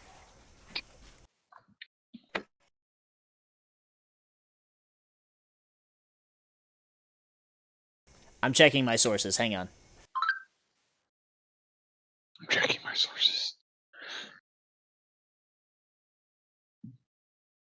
But okay, yeah. I have the source material. It's called CHAMPS. Choosing healthy activities and methods promoting safety. We don't got DARE anymore. We don't got the cutesy song. We don't got the dude in the dog costume. We're CHAMPS now. You know, because they hand out participation trophies or something. I don't fucking know. I literally flipped through this thing. It literally has in here a meth fact sheet. Do we want to learn about meth today? Always. I think my school got visited by DARE maybe once. Oh shit! In Michigan, LFO had a DARE officer we had an officer stationed there. Yeah. In Michigan, I know we had a guy. This was back in elementary school before I moved down here. We had DARE shit constantly. Like I still, to this day, have that fucking song burned into my brain. And I hate it. Like it's like a file I can't delete without fucking just wiping the hard drive. See, in my case, I've been to schools that cover both ends of the spectrum, but nothing in the middle. So I've got the schools that are too nice for people to worry about DARE, and the schools that are so bad no one really wanted to bother. No one thought it was really helped to bother with DARE. Right. I think they pretty much gave up on it after a while for us. One of the things I remember is 6th grade home ec class. You know, the class where you learn how to bake and make grilled cheese and do fun stuff. And then there's about a week where they torture you with sex ed stuff. And having... Oh, man, that was fun. You remember Kyle Hackney? Oh, no. You remember Kyle Hackney, I've got Patrick? to be. Yeah. He, after some of that shit, he was so traumatized. Like, he literally got physically sick. Like, threw up. And granted, I've seen pictures of him lately. He's gotten past his issues, but for the longest, like he himself was like, I'm being abstinent forever. I've got you beat, Merrick. In this one aspect, I do have you beat. At my school, they didn't do sex ed during home ec. I took home ec. There was no sex ed in it. You had a separate class of that. We did in high school, Man, yeah. My school too. My school too. My middle school, it was like, sex ed was its own class. Yeah, we had both. We had the little like week segment. I don't remember how, but I ended up getting out of the sex ed week for home ec. I don't remember how. I don't remember what I did, but I ended up talking to the home ec teacher into not making me do it. I don't know how you would have done that. I don't know where you would have also been. I don't know. It never bothered me in one way or the other. I mean, some things just bother some people more than other things. I mean, it doesn't bother me, but like they did it for a week in middle school, and then they had a class in high school. Well, I wasn't at the high school long enough for the class. Yeah, no, because that was something they made you take sophomore year too. And the middle school, I taught my way out of it. So, But yeah. Now I want grilled cheese. yeah, there are really three classes of teachers, like the ones we've talked about so far, the really bad ones and the really good ones. The third one you don't see very often, but I had for one of my classes, the really dull one. Oh, I had one of those. Like, I had one for a economics class. Economics is not a fun topic. It's not an interesting topic at the best of times. I had the dullest teacher for it. We actually had a really cool teacher for it. He was one of the coaches, I think. He was a cool person in general. The class still sucked ass, but he at least tried to make it somewhat entertaining. I can't remember the name of the actor, but you know the teacher from Ferris Bueller's Day Off? Yeah. Yeah, I can't think of what his name is. I was thinking That was his voice. Oh God. I think it was Ben Stein, maybe. I don't know. Yeah, that's it. Bueller. Yeah. Bueller. That was the voice of my home ec teacher. I remember taking... Or not home ec, economics. I remember having to take it. It was mandatory here to take it sophomore year. And then I remember when I changed schools, like high school, was senior year, it was also mandatory. But I'd already passed it. And since I already passed the class, at a previous year in a previous school, it still counted. So I had a whole fucking year or semester or whatever of that class. I just fucking dick around. Just read. But yeah, like play Pokemon, sleep. My saving grace in that class is the fact that I learned better on my own. Because, like, during class, I was just eyes glazed over, not hearing a damn word he's saying. Now I want donuts, damn it. Why do you do this to me?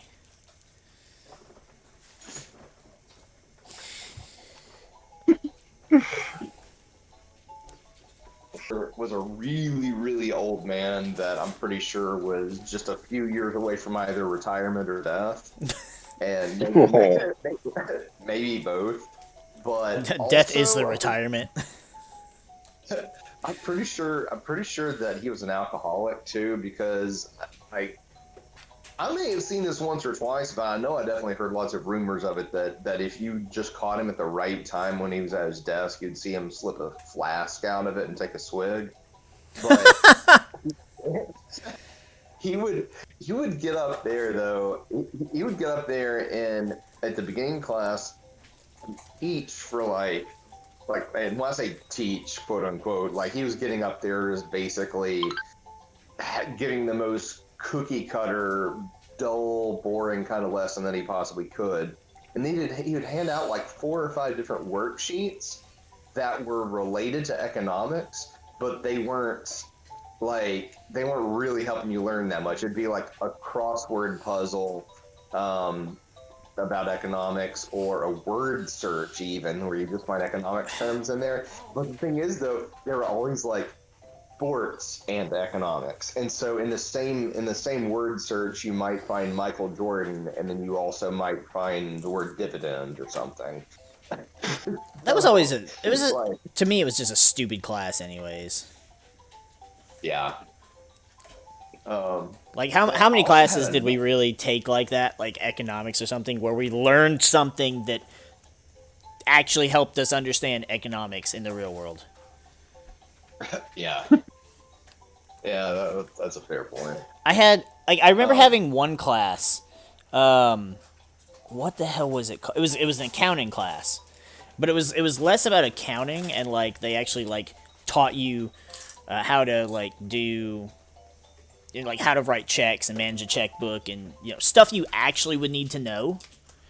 And his name was Mr. Chance. I remember him. He's a really cool dude.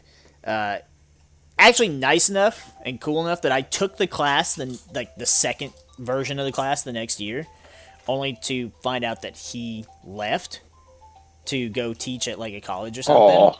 And they brought in like this super cunt that didn't give a fuck if you know, learned or not. And that was most of school. Our teachers just sucked.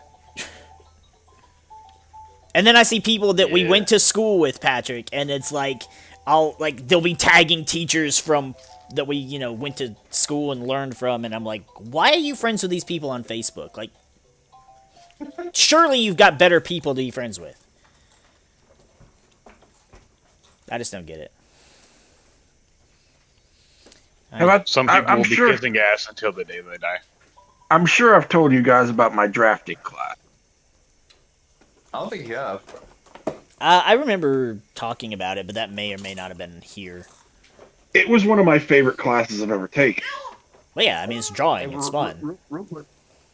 Well- Before you get too far into the story, did you learn Oh. or all the above? All the above. Yeah, same. Nice. I took 2 drafting classes in high school, and then I took one at a technical college during high school. That also counted towards college credits that I never took. I wish I had gone the vocational route in high school instead of the college prep route, honestly, because I think it would have been good to take something like drafting or, well, any of the other multitude of vocational things that can teach you real life skills that will get you a good job right out of college or right out of high school, rather than going to college and getting a useless, shitty degree like a saxophone performance degree. Well, I mean, and then that was my goal, and then real life kind of kicked me off a cliff, and right. yeah, it became more about just surviving at that point. See, when I was going through school, I didn't actually know there was like tracks you could be on in high school. So whenever there was options for just like pick a class to go in this free slot other than the stuff you have to take, it was just like, hey, that looks neat. I'm going to do that. Yeah, I always felt at my high school, and I don't know how it was with you guys during your particular time, because I know y'all are a little bit younger than me, but not a whole lot. I think we're what, close to 10 years in difference.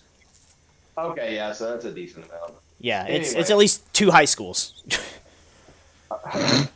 So anyway, my particular time in high school at Ringgold, I always felt like the counselors really, at least if you were a good student, they really pushed you more towards the college prep route, and they made vocational sound so unappealing and so unambitious. And That is a problem with our school system as a whole, and it might be me. Yeah. That might be me as a tradesman that feels that way, but I 100% feel that our society pushes people away from vocational schools and trades. Yeah, they definitely do.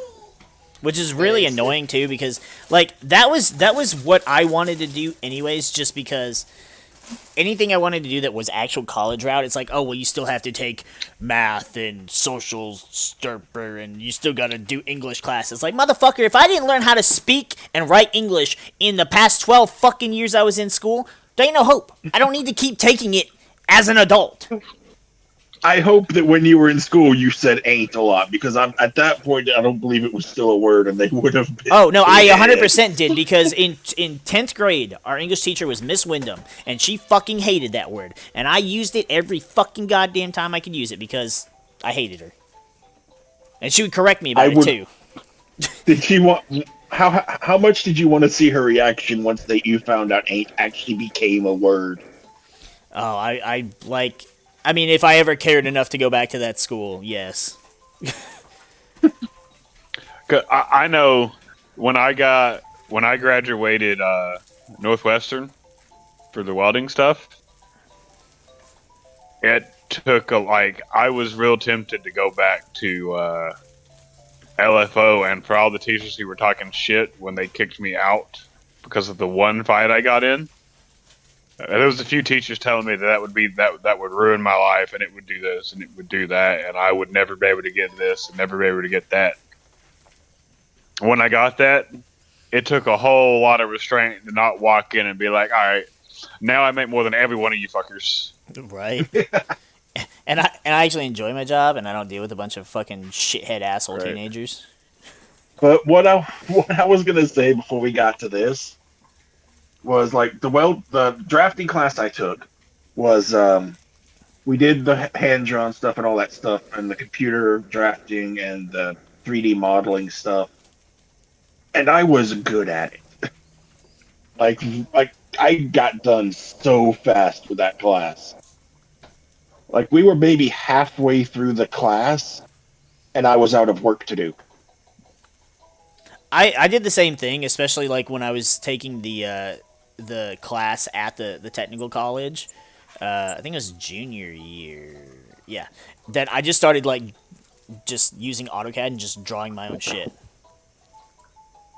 Well, like they still like were technically trying. Like for a while, they still tried to give me assignments. Like they weren't hiding the fact that I'd made it through the entire course that they had planned, that I'd done everything already.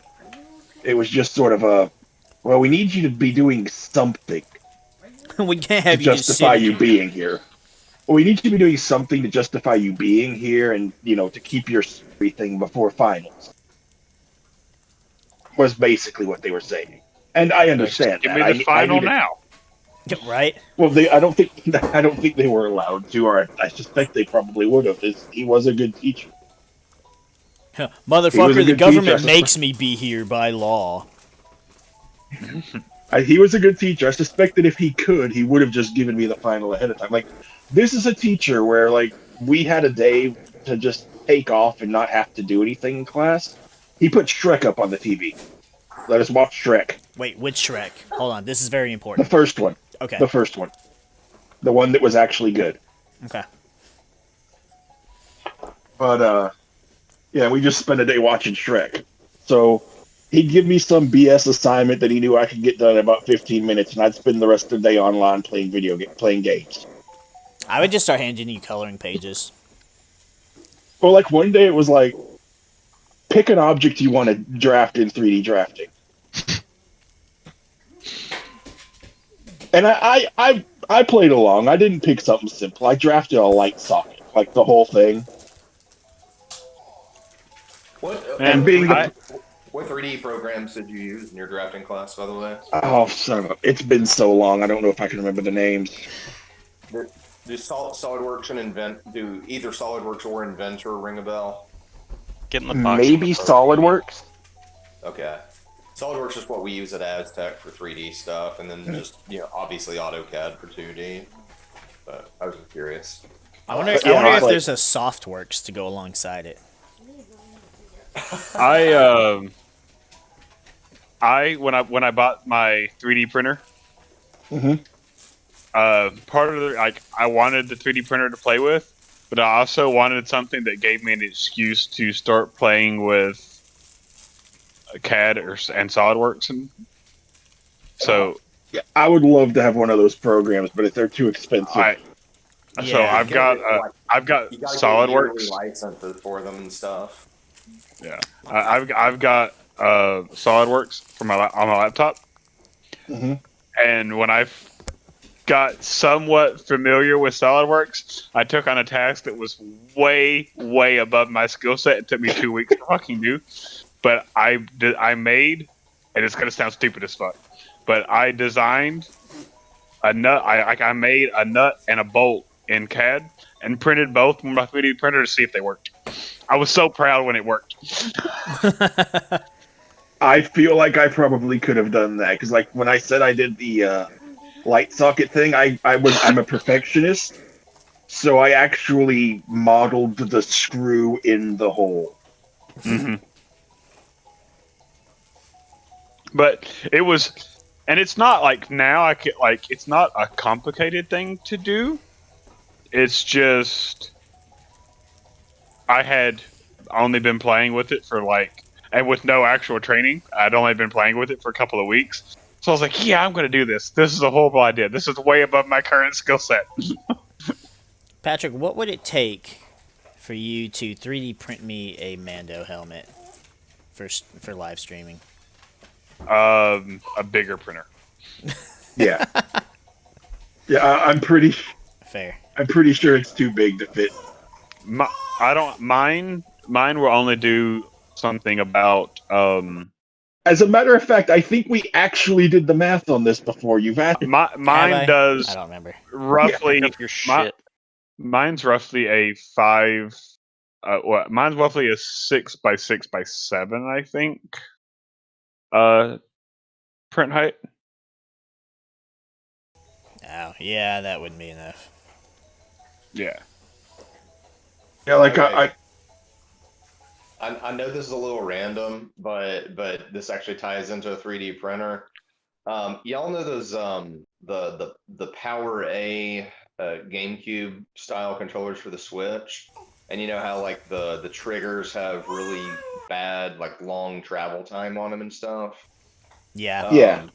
There are actually Wait. like somewhere online. I can't remember what website I found it on, but somebody actually did a 3D model design of some plugs that specifically fit in those exact controllers.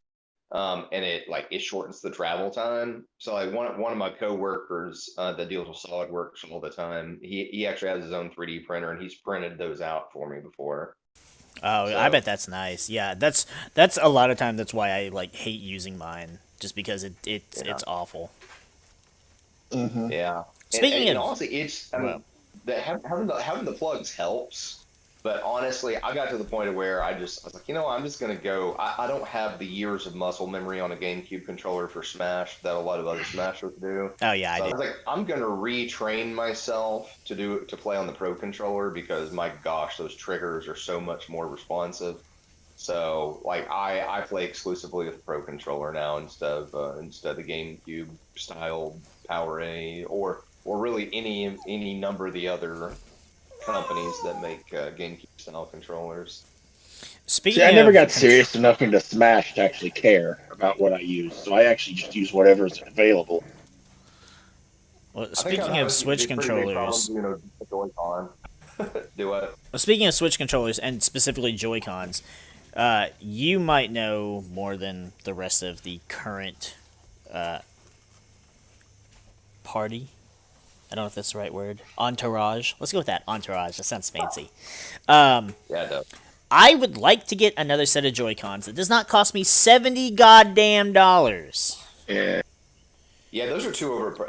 Honestly, like actual Nintendo brand Joy-Cons are way overpriced for sure. They are. Is there an off-brand for them? Because I'll take an off-brand. Some fucking mad cats. Don't they make some? I don't think they I do.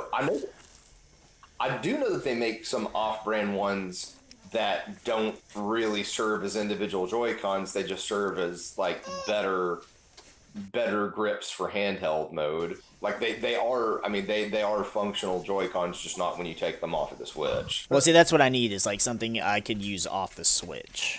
Right. The problem is a lot of the problem is there's a lot that goes into making the Joy Cons, and really Nintendo being Nintendo don't share their information readily.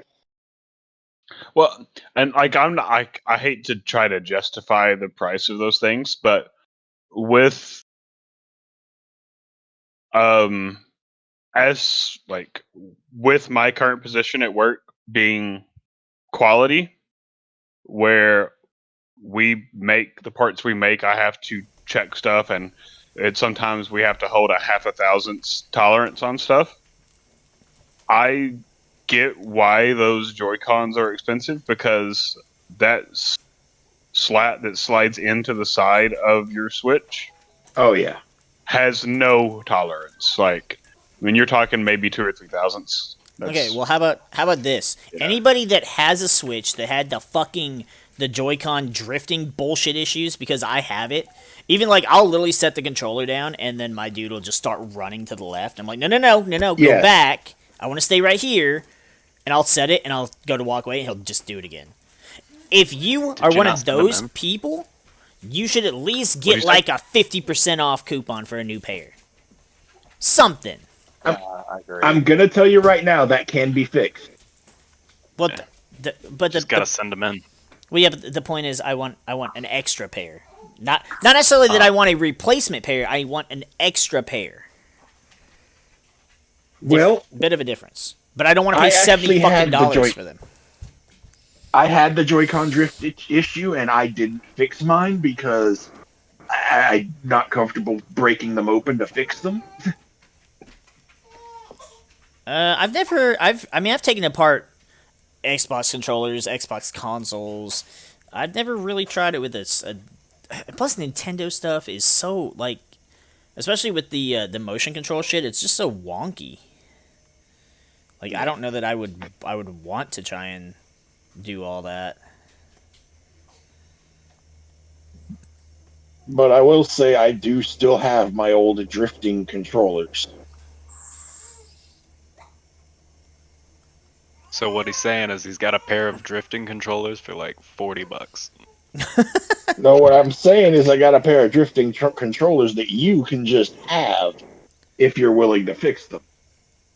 I mean, I'll try and fix them. That's, yeah. I mean, I just want another. Like, it's so it pisses me off too, because certain games, like, they're like Assuming I haven't lost them. you have to use a Joy-Con because it's the motion control shit, and I'm like, but I could just buy a controller for $20, and Nintendo's like, no, no buy. You take this little in hand. What games are you saying you have to have the Joy-Con for?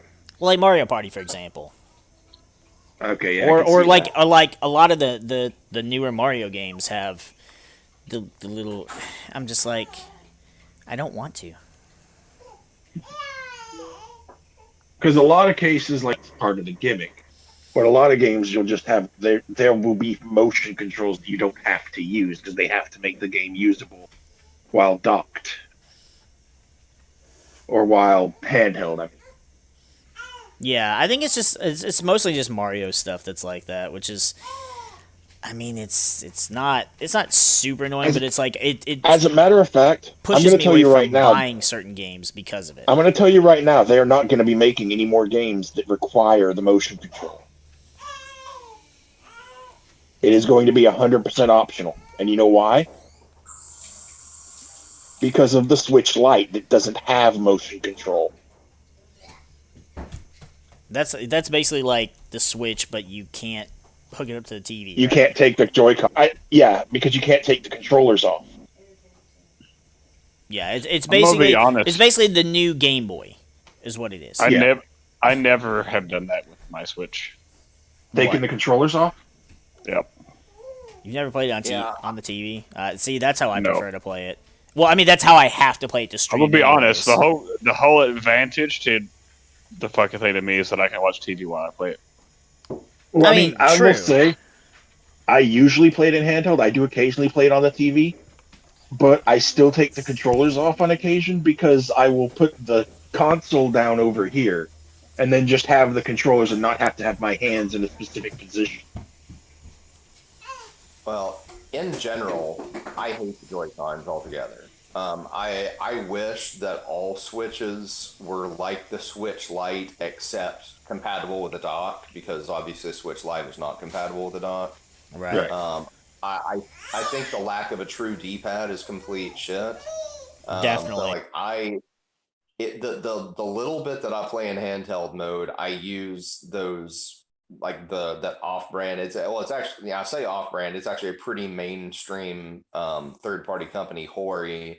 They made some officially licensed. Hold on. I know I didn't hear you say Hori. Yeah, That's the Hori. name of the company. Yeah, Hori. But Hori, they're a pretty reputable third party company, and they make these. I think it's called the Split Pad Pro, but it's basically replacing your console that you can only use in handheld mode, because like I said, you can't use them individually. But the two analog sticks feel very similar to Pro Controller analog sticks.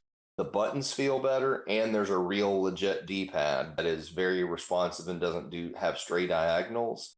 So either I play in handheld mode with them the vast majority of the time, I'm actually playing on my TV and using a Pro Controller. But like using Joy-Cons individually, like I don't typically play games that would require that. You know, I don't even own Mario Party, for instance. So Well, anything. in my Go ahead. case, it's not about it being required. It's that I actually like the position your hands have to be in for most controllers after a while gets really uncomfortable for me. So being able to just have each hand being able to do its own special different thing and still control the system, it's just so much more comfortable. And I get that, but like the sticks and buttons and lack of a D-pad, like those are all really crappy things. Like I would, if I were if I were in your particular shoes and had experienced discomfort You couldn't wear his shoes. by Very few people. Well, I mean, to be fair, most people could wear my shoes. They just would be there'd be a lot of extra room in there. You couldn't wear them, but you could use them as a canoe. Anyway, but yeah, if I were in your situation, like personally, I would rather take a gaming break to deal with the discomfort and let my hands and arms and whatever feel better again, and then go back to using a controller that's worthwhile. Because Yeah. I don't See, know, my mindset is that I can adapt to controllers that don't work the way I'm used to, and I would like to avoid getting to the point where I'm not comfortable at all. to the point where you're not comfortable at all. Like I want to avoid getting to that point. Avoid getting to the point. Okay, yeah, I mean that makes sense. It's I guess when I look at, yeah, like what you said about the Joy Cons though is adapt to a controller that's not what you're used to. Like I view it as just because of my complete disdain for Joy Cons, I view it as trying to adapt a controller that just does not function well in general. Well, you got Like to remember, by the time the Switch came out, I had adapted from GameCube controller to for Smash. I'd adapted to GameCube controller, Wiimote, Game Boy Advance or Game Boy DS, and the Wii U stupid thing. See, That big this is brick. I've also been how you know that Alan was not a big gamer during the Wii/Wii U era, because he would have had to get used to the Wiimote and the nunchuck and the stupid shit. During the Wii era, I first of all I never owned a Wii U. I still don't. But the original Wii though, I definitely owned one of those. I think I got it maybe a year after launch or something, because it was one of those consoles that was so hard to get for a while. Yeah. But Like honestly, a PS5, right? Sure. Yeah. What PS5?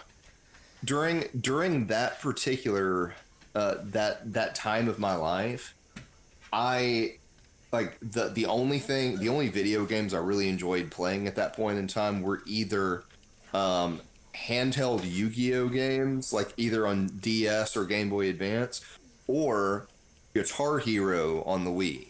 And that video game wise, that was virtually all I played during that time, because most of my gaming attention was towards Yu-Gi-Oh and like the actual card game, not those video games, even though I did play the video games. So I don't know. I just my desire to actually play that trading card game kind of shifted my gaming focus. But since I don't play since I don't play Yu-Gi-Oh anymore, like, I'm actually back to playing more substantial video games than just Guitar Hero or Yu-Gi-Oh games. But Well, yeah, but see, now we got the Yu-Gi-Oh game coming out for Switch, and you can go back to playing a shitty game, but on your Switch. Yeah, I don't plan on it because I'd be afraid that it would tempt me to get back into the real thing, and that's a money pit, especially when when you're trying to like get everything shinied out as much as You wouldn't possible, enjoy it. I I'm used telling to. you right now, you would not enjoy the state of the game. It wouldn't matter. I, I've heard some stuff about it, and I agree. I wouldn't. If you like having cards in your hand, or you like, your opponent not having a board of like everything being full, like on turn 2, yeah, then no, it's not the game for you anymore. Just move on. Kon- Konami just let the game get out of control. They really did.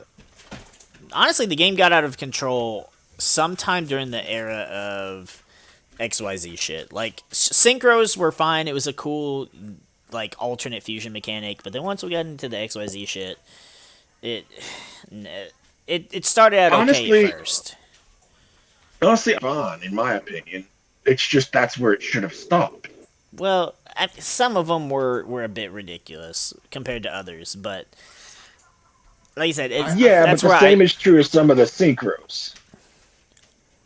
Yeah, I was still playing during the first bit of the XYZ era, and it still like at least with the style of my particular main deck, it felt manageable. True, I died. But it was manageable, but it felt like it was like right on the verge of getting out of control. Yep.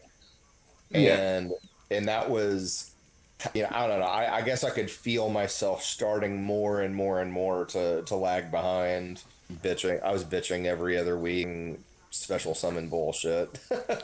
Just being a big. I don't even remember what the last there was. What pendulums is when it got really stupid. And then what is that? What's that mechanic that was after pendulums where they're like, oh, you can only have one fusion monster out at a time, and I'm like, okay, that's it. I have to quit now. I just have to. I can't play this game anymore. It wasn't even one fusion. It was if it comes from the extra deck, you can have one. Well, I know, but that was me. It was like, hey, I'm gonna play this fusion and this fusion and this fusion and rar. And then I. Well, you got to remember. Well, the reason I make that specification is I had just built a deck that relied entirely on its extra deck, and it's like, and now you can only use one of these, and I'm like, oh. It's like, well, who's looking to buy cards? I guess I'm for sale. By the way, did they ever unban Cyberstein? I actually want to say I thought they did at one point, but I could be wrong. I love Cyberstein because he was like with my deck. I was all about splashing different things. Like I basically had my overall theme of being anti-meta, but I designed my deck to where I could just splash random things that worked. And Cyberstein is one of those deals where I would have loved to have continued to splash that in my deck because when he was legal, I did play him. I splashed him in there and like run one cyber end dragon and one cyber twin dragon in my back then just a fusion deck. It was before there were multiple types of monsters I could go in there. See, and now it's the time where you go, man, I wish I had the original Cyberstein so I could sell it. Well, and Merrick, I think the monsters were Link monsters. Yeah, they're like ritual color, but they're not rituals. Right. Yeah, that's how you knew the game took a bad turn when they started to reuse colors. You're mentioning. Sorry, I'm going back to what you said about Cyberstein a second ago about wishing they had the original. Did you know that for a very short period of time, Dylan had the original? Yeah, I remember that. Like, it wasn't long, but it was because of UDE Day, and they were just when Upper Deck was doing that last ditch, trying to get support or whatever when Konami was completely taking the American sect of the game back. I miss Upper Deck. It's like Upper Deck is like Upper Deck days were the equivalent to the Wizards of the Coast days for Pokemon. It was just that was the prime. Yeah. That was the prime of the game's life, and then Yeah. Anyway, go ahead. Continue. But yeah, they were giving away different different. Oh gosh, I guess it was. Yeah, it was shown in Jump Championships before they became YCSs. So they were giving away different, just like random, just raffling off Shonen Jump cards, and one of those was a Cyberstein, and Dylan happened to be at that same UDE day as me, and he got that. And You get a jump card, and you get a jump card, and you get a jump card. And the thing that kills me, like, because I would have offered him way more than what he got for it, but he was desperate at some regional that he went to. He needed I think he needed a Dark Arm Dragon or something. So I think he went to a vendor and got like a Dark Arm Dragon and $50 for his Shonen Jump Cyberstein. Yeah, like I would have paid him like. I wasn't even making that much money back then because I was still in retail. I still would have dropped like $200 or more. How much that card's worth? I wouldn't have paid. Well, even back then, it would have been worth more than that. I'm just saying that's what I would have paid. And I want to say even back then, it would have been worth like maybe 1,000. Let's look and see. Let's look on eBay right now and see what eBay says. So I've pretty much gotten rid of most of my Yu-Gi-Oh stuff. I still have a little bit, which actually, Patrick, I checked some of that Yu-Gi-Oh stuff that you gave me the last time I was down there, and some of it is worth like $5-6 a piece. Somehow, I don't know. But that's weird. Yeah. I don't even know where that shit came from. I thought when I quit playing, I gave Ryan everything I had. Yeah, I don't know. I thought it was odd too. But yeah, so like some of that, and I've gotten rid of most of my stuff. The rest of it's just kind of like random stuff I have that's maybe only like worth a couple bucks here and there. But I was like in the midst of me trying to look up value for stuff, because I still have a couple cards that I kept that I actually kept for myself. Like I've got my stuff signed by, the voice actor for Merrick and the voice actor for Pegasus and stuff. And then I've got like a couple like cyber stuff that nobody really cared about but me. Like I loved Cyber Barrier and Cyber Laser Dragon. Everybody else was like, those cards are bad, don't play them. And so I got shunned from playing them. Ultimate Rare First Edition Cyber Laser Dragon is like a $700+ card. And so like I'm gonna try and get rid of mine once I find a better way to do it, because eBay and TCG Player take a shit ton of your money the more the card is worth. And I haven't found a good outlet for selling stuff like that, like I have Pokemon or the DBS stuff. But I was just going through looking at prices and stuff, and I discovered that there's actually a secret rare version of Cyber Dark Dragon that came out in Japan. It's like a $9 card, and I'm probably going to buy it just to have it, because it was like one of my favorite all-time cards. And we didn't get that card in secret rare. We had that card in dual terminal, silver rare, super, ultra, ultimate. No secret rare. So I just want to get it just to have it, just because it's pretty, and it was like one of my favorite cards. Long story for me just going, I'm going to spend $9 on a game I fucking hate, but it's pretty. Okay, they did not have an ultra rare SJC Cyberstein, but I saw a little ad for Trollin' Toad, so I checked there. Trollin' Toad is selling the ultra rare SJC Cyberstein for $8,000. Hold on. That is nuts. Absolutely nuts. Let me. Also, while I was on eBay, I found a secret rare Cyberstein that was like a French one or something like that. I couldn't tell. Ew. But I mean, I was like, that looks kind of cool as a secret rare. I just hate the French language being on there. Yeah, that was one of those things, like, me, I didn't want a card unless it was in English, and for whatever reason, everybody in our, like, area group only wanted, like, German was the thing to get, and I'm like, fucking why? You can't pronounce the shit, and it's 15,000 characters in the name alone. Yeah, I agree. I never understood why the people in our group like to have foreign cards. Hey, Alan. Alan, the only one that I understood. Hold on. The only one I understood was Card Trooper, because the German Card Trooper, the name At that point, it was just So it comical, looked but hilarious. it just was Yeah. it's stupid though. Was my thing. But okay, so I did some research, and I found sold. What's today's date? 3 days ago. 3 days ago, a PSA 8 of the SJC Cyberstein sold for $15,100. Oh my gosh. That's for a PSA Yeah. 8. Imagine a 9 or a 10. Jeez. Or better That'd be yet, like over- imagine who the fuck is dropping that much money on that goddamn thing. Somebody that makes more money than they need. Well, I need to find out who they are. We need to be friends. The people that make that kind of money are not the ones you want to have as friends. Well, just temporarily. January 21st, an SJC PSA 6 sold for $9,200. Whew. So I mean, yeah, like just to have just like a base set, like, well, I have a base set Charizard. It's just not in great condition. 0 bends. It's just a lot of scratches. But just to have something like that, just to sell it. And I know that sounds so like, it sounds so materialistic.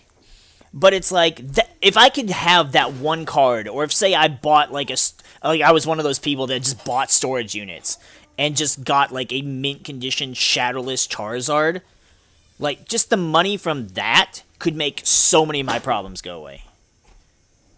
Like, I don't even want the money to go, hey, I have this much money and I can buy a bunch of shit. I could literally just solve, I wouldn't have car problems, because I'd just get a good fucking car, better house, you know, like, improve quality of life stuff. And then there's people spending $15,000 on one fucking piece of cardboard in a little piece of plastic. Well, I've heard someone complaining about this guy recently online, so I actually know this number off the top of my head at the moment. Bobby Kotick, the CEO of Activision, has so much money. Yeah, he has so much money that he could write a check to everyone in America for a few $1,000s, and by the time they all cleared, he'd have made enough in interest on what he still has to be wealthier than when he started. Yeah.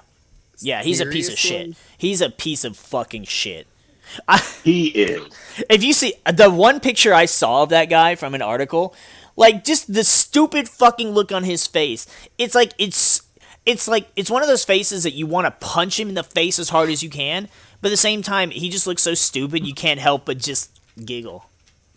I'm amazed you found a picture of him that doesn't have devil horns on it. It's very common to see pictures of him with devil horns. Oh, I'm sure it is, but it was just so fucking funny. So much so that he publicly requested that people stop drawing pictures of him with devil horns on. Oh, that's a great thing they asked the internet to do. Yeah. Because naturally, they will just graciously do you that favor. Yes, because that did so much to stop the devil horns on his pictures. Now they just added a fucking tail to it. No one, yeah. Give him a tail and a pitchfork now. Then it's like, what do you fucking do with that much money? Like, what do you actually need? I mean, aside from just being like, look at me, I'm an asshat. He is currently worth $7 billion. Hey, Patrick, you want to go put some of your skills to good use? I don't have many skills. Alan, do you know anything about Bobby Kotick? Not really, no. He's a fuckface. All right. He's the idiot, and he's the asshole at Activision who reported about record-making sales one year. I believe it was last year, actually. Yep. And then laid off 800 people. And then, Wow. not only did he lay off 800 people, but he made how much fucking money from that layoff? Thank God. He makes like $4 million. I think it's like $4 million a month. Like, just give me that. Just give me that. Just that. Just 1 month. And and that year that he did that, he got more recently, he got a $200 million bonus. Yep. For sometime early this year for like more of this for basically the same thing, making record-breaking sales over the course of the pandemic, and then laid off another 190 people. I actually don't know of any games. Like I know I played Overwatch a couple years back, and I still have it. I thought about booting it up again and trying it, but Blizzard and Activision aren't games I normally ever buy from. Like I don't I ever buy used to get a lot of Blizzard games. games beside like World of Warcraft. Warcraft 3 for me was the first one. But I mean, I don't even like. I don't know. For me, I don't. I don't recognize a gaming company unless I bought games from them, and that's just not one I recognize. Blizzard's also responsible for Hearthstone. Yeah, but that's a shitty spin-off of Magic the Gathering. It's actually I actually kind of enjoy Hearthstone. But Well, I mean, and that's great. I'm not gonna try and sway you from enjoying it. Just fuck it. yeah, like from what I've heard, the Sorry. reason he laid off like several hundred people regularly, it's to make the growth of the company look better than it is for the investor. I just don't understand how that's not growth. That's the opposite. Like that's like saying, hey, You're right, it's not. But you know what it does? But you know what? It makes it look like growth when you're It's, you can make that look like growth on a balance sheet. yeah, because all it is it's like, hey, we at this point all of a sudden we were paying much fewer costs to do all of this stuff that did so well. Without mentioning that the reason they're paying so many fewer costs is because they have so many fewer people to pay. Yeah, I can see that. I guess.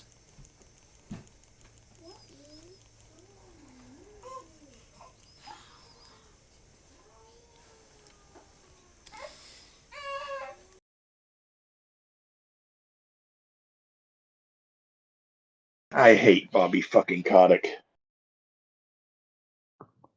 Yeah, I can just say I hate Mega Wealth.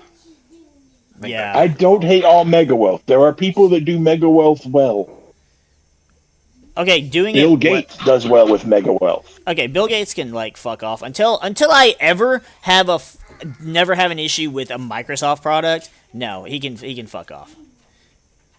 Well, his company has some issues, but he is very like big into charity and all that kind of stuff. Like he does good things with his money. Well, I'm a charity case right now. I'm gonna set up a GoFundMe and I'm gonna email it to him. He's not Bobby Kotick. Well, very few are though. Actually, no, you're wrong. To be fair, Many several are. I meant very few aren't. Like very few are like him, is what I was going for. English like is a hard some of language. That's why they make some JK of the obscene. times. Some of the obscenely wealthy people out there do try to do good things with their money, but for every one of them, there's 20 Bobby Koticks. Like I really don't even want to be rich. I literally just want the money to improve the things that would allow me to actually live life. Yeah. And then there's, well, I won't say names or anything. There's a person that I know, we're not really friends. I wouldn't say we're friends, though I am good friends with someone he's friends with. But just the other day, I found out he makes about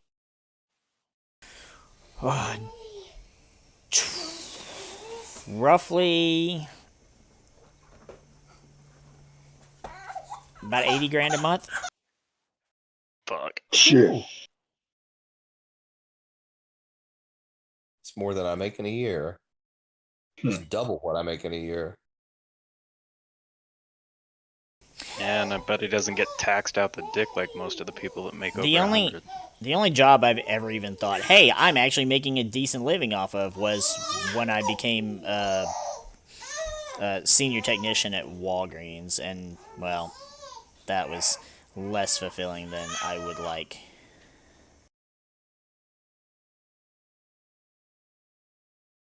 What exactly happened there? I mean, I know you said something about there being some kind of conspiracy or whatever that got you outed there? I mean, what really happened? If you don't mind me asking. I don't mind you asking. I do mind putting it on anything that is.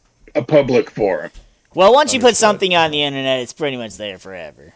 Like, you can delete that ugly ass picture you put up on your MySpace when you were 16, but somebody somewhere still has it. Right. Yeah. I mean, poor example, but you know. Yeah, I totally get it. It's no big deal. I will say though, the reason I say that is because I ended up, and compared to what you do, it's probably not as significant, but I was making $15.50 an hour, and I didn't hate the job. I did dislike a lot of the customers because, of course, you're dealing with their drugs, and some of them get so fucking ridiculous. I need my allergy medication, motherfucker. Unless you're gonna walk outside and sneeze your eyes out of your fucking head, you will live for 30 minutes. Calm the fuck down. Or they'll come in and there'll be like 23 people standing in line, and they're gonna get in line and then bitch about how long it takes. Well, leave and come back. If it's not something you gotta have right now, you will be fine. You'll be fine. Oh no. Like, what kills me is the people, the guys that would come in and then complain about their blue pill costing too much because their insurance didn't want to cover it, or even when they did cover it, it's still like $500 for 10 pills, and I'm like, motherfucker, That's not your fault. I'm like, motherfucker, find something natural then, because this is very much a personal problem, and I'm sorry, I don't share it. I can't help you. But I mean, But yeah, I didn't hate the job. It just once the customers and a lot of the coworkers got involved. But of course, it's just like any other job I've had. There's always like shady bullshit behind the scenes and just fuckery. But I'm actually right now, I believe I'm still certified. If I wanted to, I could go to like CVS or something and be like, hey, this is like my qualifications. I'm still certified to write prescriptions, do whatever the fuck I got to do. And I've had offers, but it's like for certain reasons I haven't gone back to that.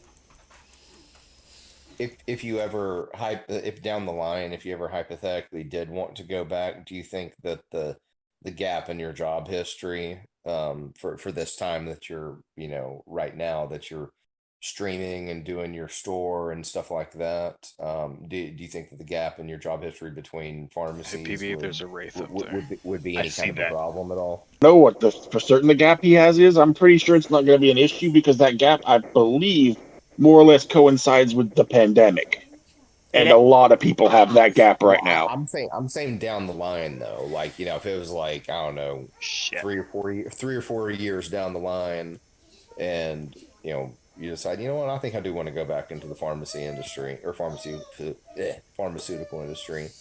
I mean, Do you think that? I mean, I have no clue myself. I'm just asking an honest question. I don't think it would. But actually, You'd I'm kind that of long, you'd have to get recertified, wouldn't you? well, I would, but I mean, at that point, I could go. The thing is, so I got sponsored. Like Walgreens paid for me to take the certification test and stuff, and I still have all the learning material. And so if I needed to, I could just brush up on it and then go take the thing. I'd have to pay for it myself at that point, but I could easily just do it. Or even if I were to go, just like say I went to CVS and I was like, hey, my certification ran out, blah blah blah, I can re-get it. They can reimburse me for it if I pass it.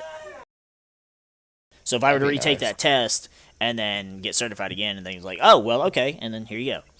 So It's like, I guess really the gap in job history wouldn't be that big of a deal as long as you're proving that you're able to pass the test again in the first place. more or less, because that's one of those. It's one of those.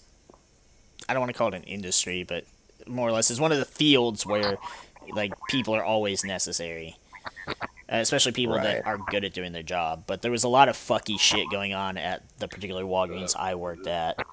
It's the same thing for me. Like when it wasn't a gap in work history. Well, like when I owned my studio, there was for a year that I owned the studio that I didn't work. I just taught. And then when I ended up closing it, I worked in a warehouse for a couple of years. So my resume, I had a 3-year gap where I wasn't welding at all. But when I moved to Indiana, like literally the day I got to Indiana, I'm thinking, well, hell, it'll take them a couple of days to find me a job. So I went to the temp agency and was like, hey, I need a job. Thinking it would take them a couple of days to find me something. They said, okay, what do you do? I said, I'm a welder. They said, we've got 8 places you can go interview right now. That's awesome. And I had 3 weld tests the next day. Passed 3 weld tests, got 3 job offers. Nice. That was really nice. Yeah, some of that stuff is just more in demand than other fields. So I Right. mean, like I said, I've got a good couple years of management experience too, so I could walk into more or less any retail type job and get at least like a supervisory position, which I definitely won't do that shit again. Just because working in retail is a fucking nightmare. Like, just if I didn't have to deal with people, I'd be fine. I worked in retail for 16 years before I finally got my job at Aztec. What's worse is didn't you People are the work in the reason- mall at one point? Yes, I did, because Yeah. CM Games used to have a kiosk in the mall. Like, okay, here's the thing: they had a kiosk in the mall, Hamilton Place, and then they opened up a store at Northgate that is not where the current Northgate store is. And then then the Northgate store totally fell through.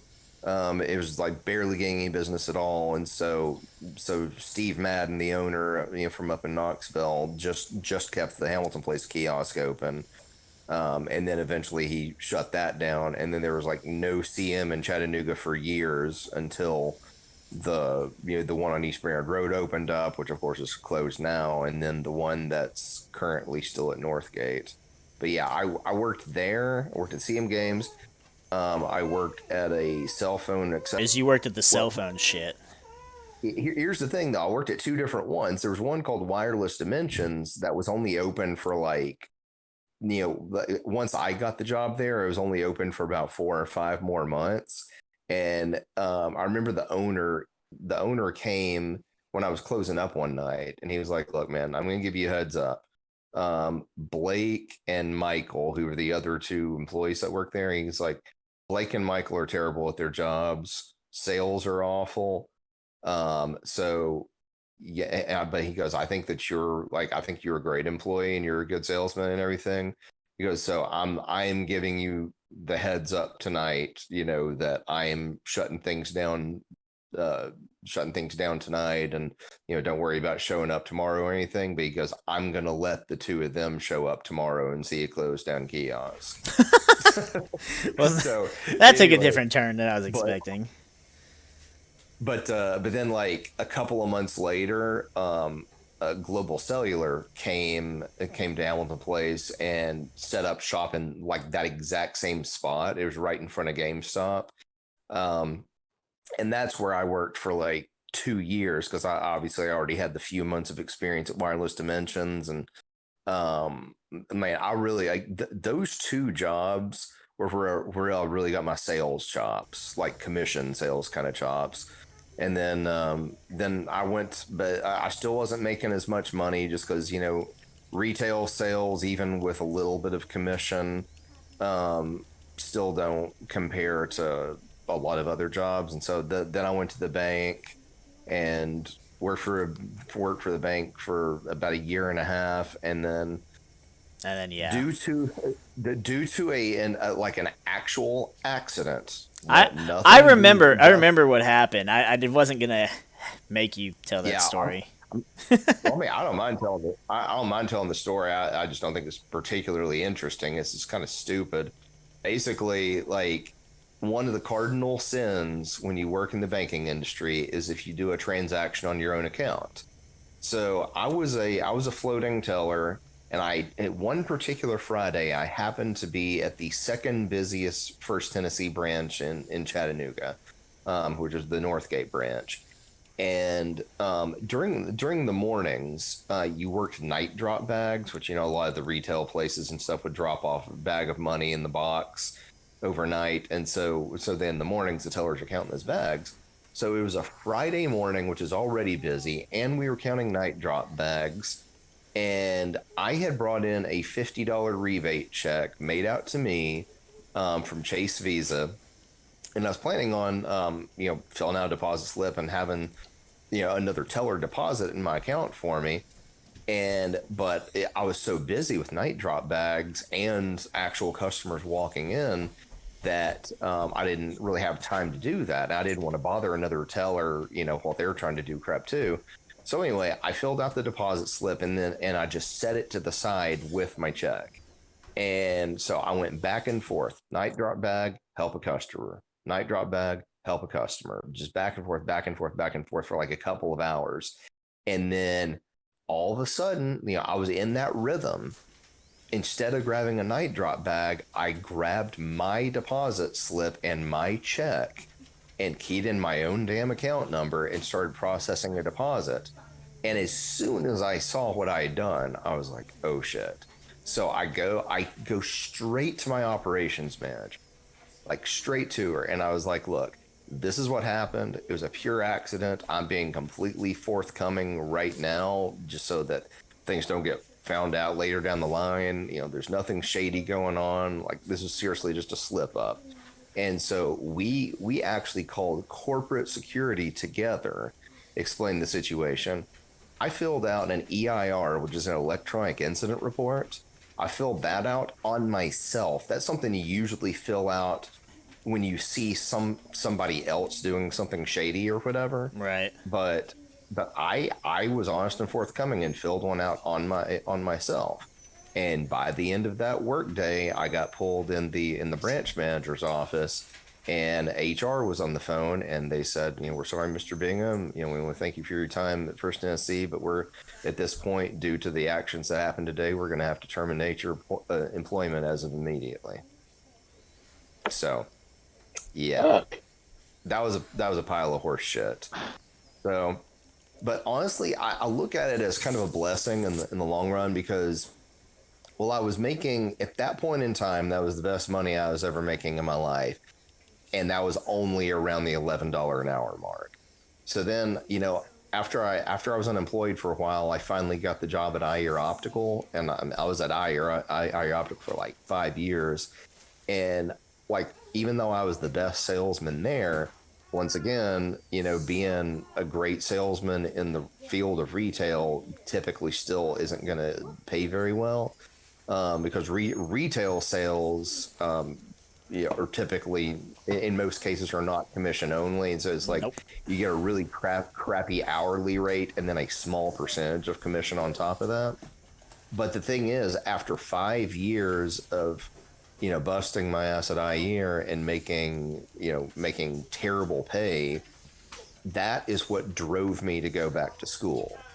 So, and then of course, now I'm making absolutely the best money in my life. I just got a raise. Actually, it doesn't go into effect until April, but I got notified of a raise, the 3% raise I'm getting, making $19.87 an hour. So that's, that I know that's not like big money by any means, but it is, substantially good. Just like it's comfortable living money. Basically, it's not like I can just buy anything that I want to or whatever. But I mean, it's enough to feel comfortable. And had I not gotten fired from First Tennessee, where I was almost making decent money, just enough to keep me around, like I might have stayed there for a long time and still never made, quite great money. But it'd be good enough to keep me around. So if I hadn't gotten fired from there and made flat out shitty money at IER Optical, then that wouldn't have driven me to go back to school, which, now put me in the position that I'm in now. So yeah, getting fired was a blessing in disguise, but it took me 6.5 years to realize that blessing. So what I'm getting from that is next time you're buying dinner. I'd say Patrick needs to buy dinner, because I'm sure Patrick makes the most out of all of us, right? No. Really? Well, I figured as a welder, you would definitely be like clearing more than 20 an hour at least. It depends on what type of welding. I could when I was at the shipyard, TIG welding, yeah. But where I work now and choosing to not weld and take a quality position, I'm about where you are. Oh, really? Okay. But yeah, on So the next- subject of If we all ever go out to eat, Patrick and I will split the bill. How about that? on the subject of wages, though, like you've heard that there's been talk about raising minimum wage, right? And I've got a lot to say about that. But go ahead. Yep, so do I, and I don't feel like that's a conversation to be for stream. Well, I know. At least not from mine and Alan's point of view. I I feel I like have me a and Alan hunch. are going to agree on this one wholeheartedly. Yeah. I don't really have an opinion on whether or not it should happen or not for reasons. But one thing I have seen, and I think it is so retarded when people make this argument, they say that minimum wage should not be enough to live on. Like you're supposed to have like a few jobs at minimum wage. No, to survive our- minimum wage should give you a living wage. Yeah. What Yes. the thing is, modern people are spoiled, and I think a living wage means they should have a brand new car with a $500 fucking car payment, a $300 a month cell phone bill. That's not a living wage. That's living beyond your means. There's a difference. I understand. I mean, like I said, I don't have an opinion on this because I don't have enough information to have an opinion on this. What I've thought was stupid about the argument is that they say that minimum wage should not give you a living wage. Like they specifically use those words, and I'm like, Right. no, that's exactly what minimum wage is supposed to be. It may Minimum not be wage- the definition, but you may not be minimum wage- defining living wage the same way. Minimum I'm wage. just saying, minimum wage would be $44 today if it increased at the same rate Wall Street's bonuses did. From Yeah, 1985 to now, it went from 13,970 to 184,000 a year. Well, fuck Wall Street. Yeah, exactly. yeah, Which is why they're the people that don't want the minimum wage increased. But yeah, like the people I don't who are have saying, a problem with increasing minimum wage, but anybody who thinks attempting to double minimum wage in one fell swoop is going to fix the economy is a goddamn retard. oh no, that would be horrible. Here are some of my thoughts. I like how we said we First didn't of want to all- do this, and then we're doing this. Yeah, Fuck yeah. Tangents, they're great. Well, before we So, get okay, into this, I want to say one thing. Since you mentioned a $300 phone bill, and I know you're just pulling numbers out of your ass, I comfortably have a phone bill with a phone that's not super fancy, but does enough that I like it, that I don't need an upgraded phone. I pay $40 a month. If somebody's paying This is my point. $300 a month for a this is my phone bill, point, give me though. that extra money, But- please. This is my point, though. There's a guy that I work with that is a general laborer for the company that I work for. He runs a grinder. That is all he does. Like the website? And he has been giving every opportunity. Hey, do you want to do this? Do you want to learn to do that? Do you want to do this to move up? No. He's content with his job, which is fine. Oh. And he makes $11.50 an hour, which yes, his position should pay more. Should it pay $15 an hour? No, it shouldn't. And the thing is, he's bitching, saying he deserves 15. Bitch, I watch you try to cut your hand off with the same tool that you use for 10 hours a day every day. If you can't, the fuck? Was it intentional trying to cut it off? Like, I wonder. Can No. this... And he all right, He's just I'll give you an stupid. example here. Alan, you're gonna love this one. In your position now, you will love this one. Okay.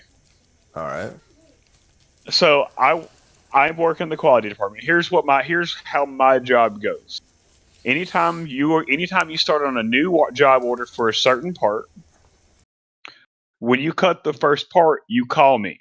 I come back there. I verify that part is correct. Then you continue on with your order. When you get to the middle, we do the same. When you get to the end, we do the same. I verify the job's done correctly, and we move on to the next part of the process. Be it machine shop, weld, whatever. Okay? Guy calls me back there, and I'm a smartass, and this guy's worked there for a while, so we all joke with each other. Calls me back there, and this part, the print that he has shows the part having holes in it. The tolerance on those holes, our plasma table will not hold. So we always send them to the machine shop and have those holes drilled. And I was in a joking mood that day, and I went, "Hey, this is wrong. It doesn't have any holes in it. Holes are on the other side. I'm sorry. You don't deserve $12 an hour. You don't deserve my fucking oxygen." Oh my gosh, what a dumbass. I swear, I believe you've told me that story before, and it's still funny. Like, and I'm not saying minimum wage doesn't need to go up. It definitely needs to go up. But attempting to double it in one fell swoop doesn't help anybody. And the problem you're going to have is then you're going to have okay, because, and yes, I went to Northwestern to learn welding, but in hindsight, all Northwestern taught me was what was the terminology to not make myself look like an idiot in a job interview and the basis to pass a weld test. As far as learning how to weld, how to fit, how to fabricate, how to read a print, that's all shit I learned on the job. Okay? Yeah, so me and Alan are in a little bit of a different boat on this one. My experience, I learned that way. Alan went to school. Alan, you paid for school to do this, right? Well, here's the thing. I went to school, but it's also similar in that most of I had 3 different drafting classes during my engineering technology class, and and what I do currently right now, or my engineering technology degree. I took 3 different drafting classes, and what I do, in fact, is drafting. And Right. I still I got a moderate amount of competency while I was in school. Exactly. But then when I got in the workplace, I realized how much I absolutely didn't know. So right. I learned the vast majority of what of what I can do now on the job. Okay. So yeah. So let's say minimum wage increases by $5 an hour. Do you feel like your pay is fair at that point, or do you feel like your pay should go up? Absolutely. I think it should go up, but it All won't. right. Kenan, how about you? What did you go to school for? So I went to school for chemistry. All right. Now, without getting into how much you make, how much was your schooling? Mine was free because I Okay. did the whole little fucking A+ Right. shit. Okay. And how much of what you used at school do you use at work? Do you learn that you learned at school to use at work? Not a damn penny. And do I you learned still how feel to the type same an way? email, and I type emails. Do you still feel the same way that if minimum wage was to go up $5, your pay should go up? So I do believe that price scaling should increase across the board on all jobs, and it should be paid based on skill. So I agree completely. See, I didn't Yep. do schooling for like the pharmacy thing, but I will tell you that most of the shit that I quote unquote learned through all the because I actually had to go to classes when I wasn't working to learn the stuff that's they don't just give you the book and go, here you go, learn. Right.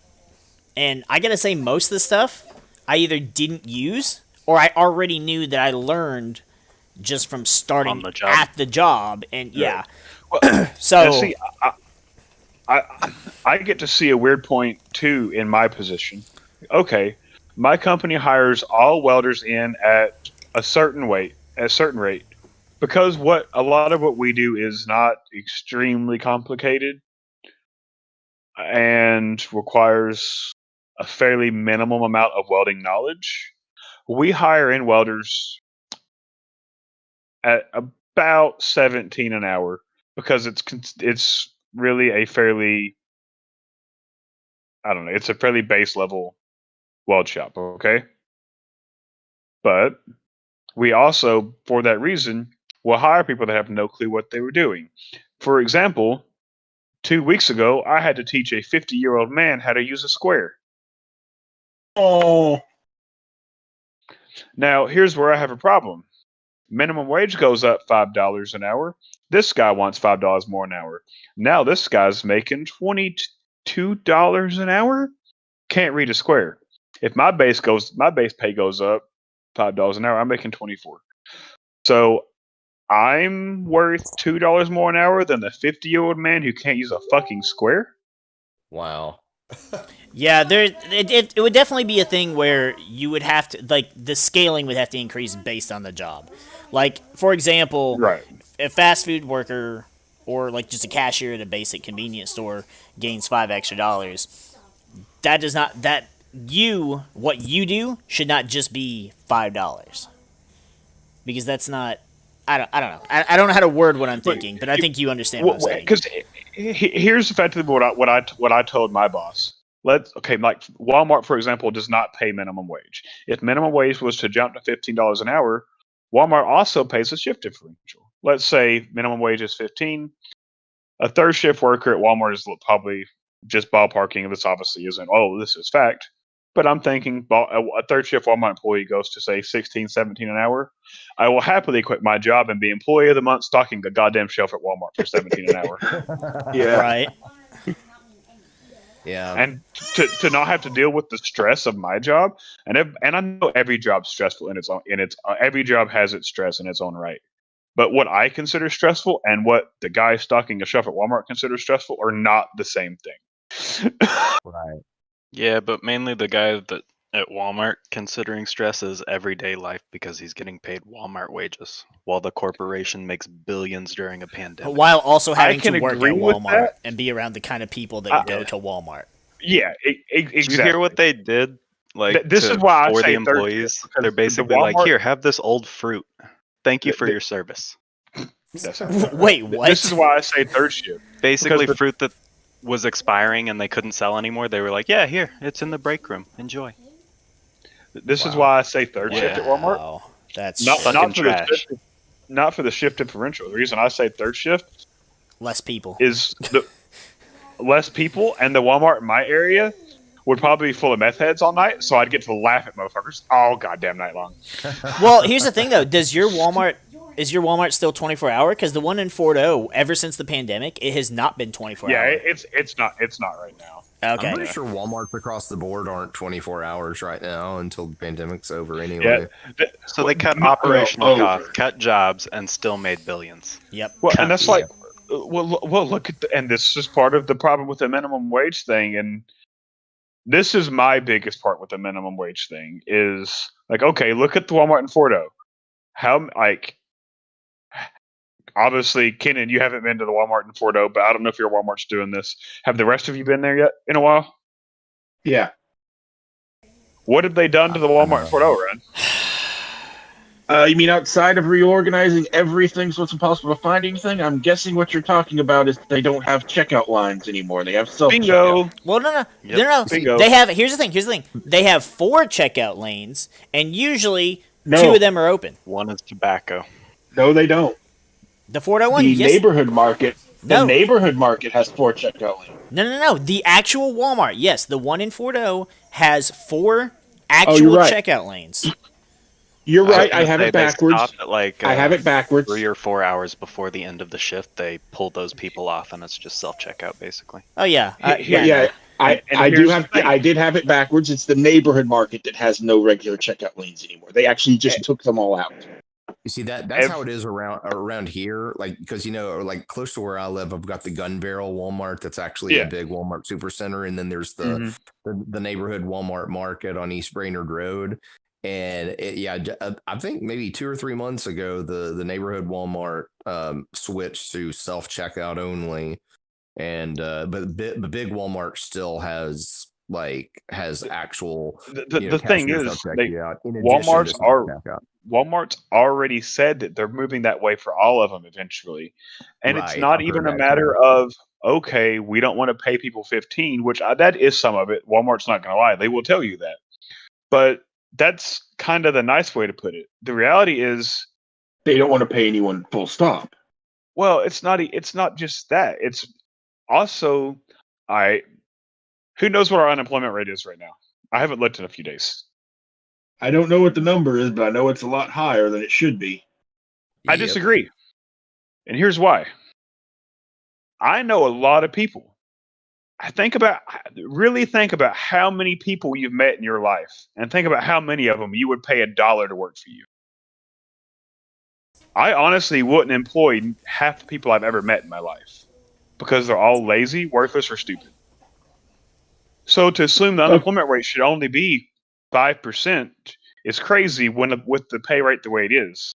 But to expect, like, I'm sorry, I don't know many people. I don't feel like everybody I've met is worth $15 an hour. You yourself are just not cost effective at 15 because you're lazy, or you can't get here on time, or you choose to not do this, or you take the easy way every time. Like that, I'm sorry, you're not worth 15 an hour. So now, because you wanted to make 15 an hour, you're stuck at home, and until we start doing a across the board wage, you're stuck at home with nothing because yourself aren't worth paying 15 an hour. Yeah, but And I'm sorry, but that's what's going to happen to some people. how did and because I'm expecting other retail chains will follow suit, but last I checked, I don't get paid to do their job. Like not trying to like shit on cashiers or anything, but like Walmart's not paying me to do that. That because I saw a lot of people talking about that. Walmart knows you will do it because You have to. Where What else else are are you you gonna do? You're just gonna go, fuck it, I don't need macaroni and cheese tonight. I mean, America, I'll just land of I'll the just free walk and out home with of the it. corporation. I'll walk out with it. They're not going to notice that 99 cents for that mac and cheese I just bought. You know, with Exactly. the 5-finger discount. I agree. I'm not justifying what they're doing from a standpoint of that. I'm just saying, honestly, You get why they're doing it. If I was a business and you told me if first off, I guess I'm picky because I get joked with a lot at work that because we currently don't have a weld supervisor where I work, and I get joked with all the time that I'm the weld supervisor there because I hold hands and teach people. Patrick's going to be the weld supervisor. So that's not a good idea because if I would get the supervisor job, I'm going to fire half of our welders. I'm not joking. I will. No, I know you will. I know you're not joking, but that's why it's funny. And it's because, like I said, like, I'm sorry, everybody's going to be late sometimes to get it. But when you're on time one day in a 5-day work week, that's not late sometimes. That's on time sometimes, and I don't need you. It's not Today, even for example, on time sometimes. right. Today, for example, we have a welder who was having a problem with something. I told him, "Hey, weld it this way," and I walked away. I come back by one of the other quality guys who is not a welder but has some welding experience. His experience comes from running a brake press. Is setting this man's machine for him. We pay this man $17 an hour, and he doesn't know how to set his own fucking machine to run a goddamn weld bead. Jeez. All right. What? No, like this, you plain and simple are not worth the money we're paying you. So I'm going to give you two choices. You can take a pay cut, and I'm going to consider you a helper, and I'm going to pay you 14, or you can go the fuck home. What do you want? So, this is going to sound weird when I say it, and I'm not sure it even makes sense in my own head, but I feel like I want to say it anyway. Patrick, you know how, like, Yu-Gi-Oh!, Dragon Ball, all these games we've played have hit a point where the power ramp has gotten so high that it just becomes unsustainable? Yes. Would it be fair to say that capitalism is having that right now? Oh, definitely. What do you mean they're trillionaires? Right. Yeah. And not a few either. You ever own Yeah. like 5% of the U.S.'s gross domestic debt? But trickle down economics, yeah, that works. Yeah, Right. no, it doesn't. So See, Like, me and True have had this conversation from a couple of different points. From the point of view of minimum wage needs to go up. Like, I agree 100% on that. I just feel like trying to double it at once will crash our economy more than it will help. There will be short-term help for everybody who gets Yeah. that No, we double just need to have increase. a massive reform. If we wanted to Yeah, fix what has gone wrong, there needs to be massive change. Well, I here's the thing. 100% agree. Here's the thing. There's a lot more of us poor people than there are the rich people. Like, Damn straight. I don't know why it's. We'll just fight them. Fuck it. The the problem is the rich people can hire poor people to protect them. Exactly. They Because they have the money to hire the poor people. Or they can just join the other poor people, fight them, beat the shit out of them, and just have more money. History doesn't work that way, though. It's like it because here's the issue, Merrick. Fear alone stops that from happening. Because here's what happens. I know how it actually works. I'm just saying. Well, but I mean, fear alone. If that actually comes to happen, and they go, well, there's 100,000 of us and 3 million of them. Well, fuck it. Between the 1,000 of them, they can afford to do that. And really, if everybody said no, we're not going to hire them,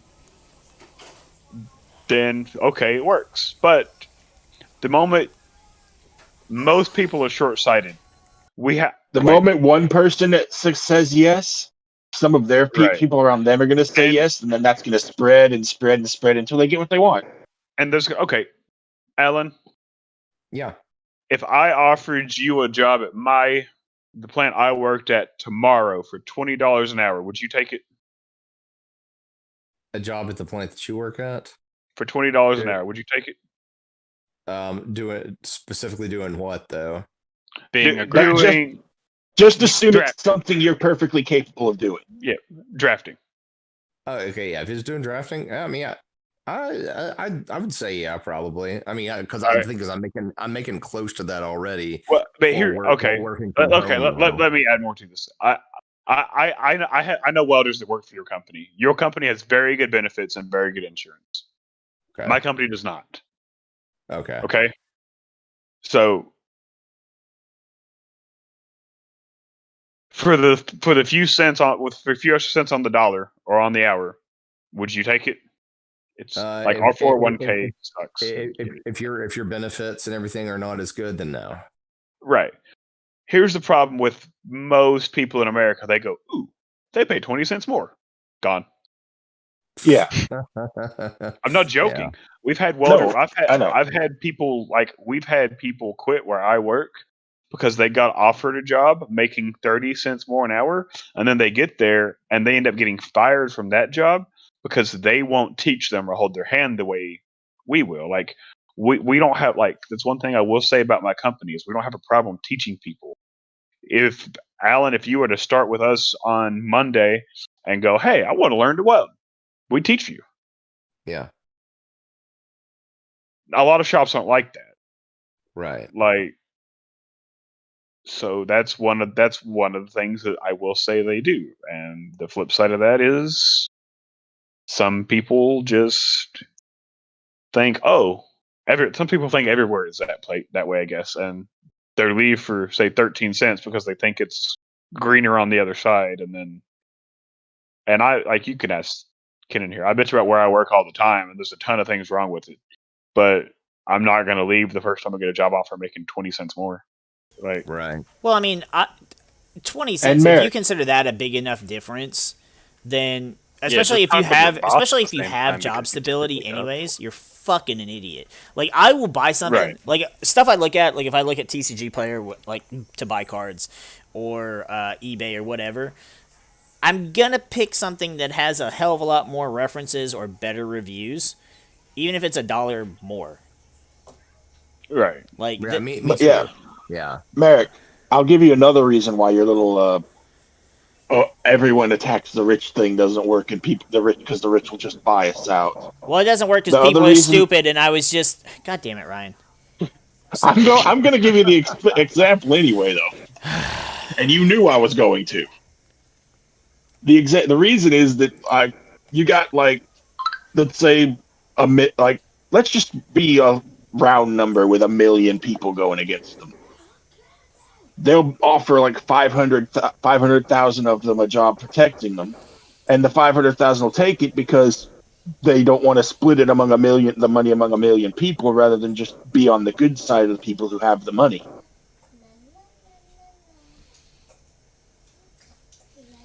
I mean, you're not wrong. It's just like, yeah.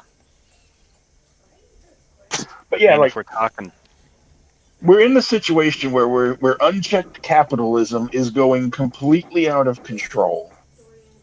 And if you try to suggest anything to fix it, people are like, oh, you're just wanting to make everything socialist. I'm sitting there like, yeah, that's the check to capitalism. That's how you get rid of the unchecked part of that. You add a little socialism. yeah, for us being You don't go American, full. not a lot of people You don't. understand checks and balances. You don't. Yeah, you don't go full socialist, obviously, but you throw in a little socialism to balance out the capitalism. Like with that ultra wealth tax, where the people making over $50 million, why don't we just have them have fully tracked what they spend and then tax them additionally? Because it's one of those things of, yeah, they're buying yachts. Oh, how about we tax them at all? The people who are that wealthy either know all the loopholes to get around paying taxes at all, or have like other ways to dodge paying taxes. Yeah, kind of like Back with Bobby Kotick again. Activision 1 year paid no taxes and got a refund. tax What? shelters, and if you host an IP in a different country, we had to pay them this money. 2,000 years, which you won't even live through. Come on.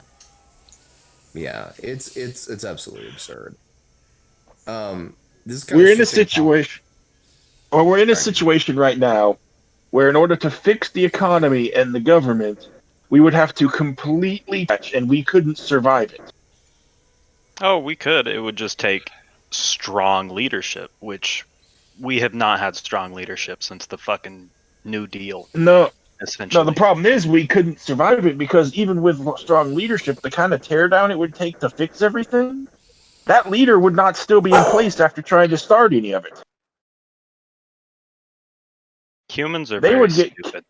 they would get thrown out of office for trying to make that kind of a change. Well, and humans are inherently selfish. Like, and yes, I know, but America right, much so more than the rest of the species. Yeah. Yes and no. How is there still world hunger at this point? Like, humanity just doesn't give a fuck about itself. Like, I mean, and really I mean, doesn't. even people that are hardcore socialists, like, it's funny as shit. I laugh myself every time I see the interview.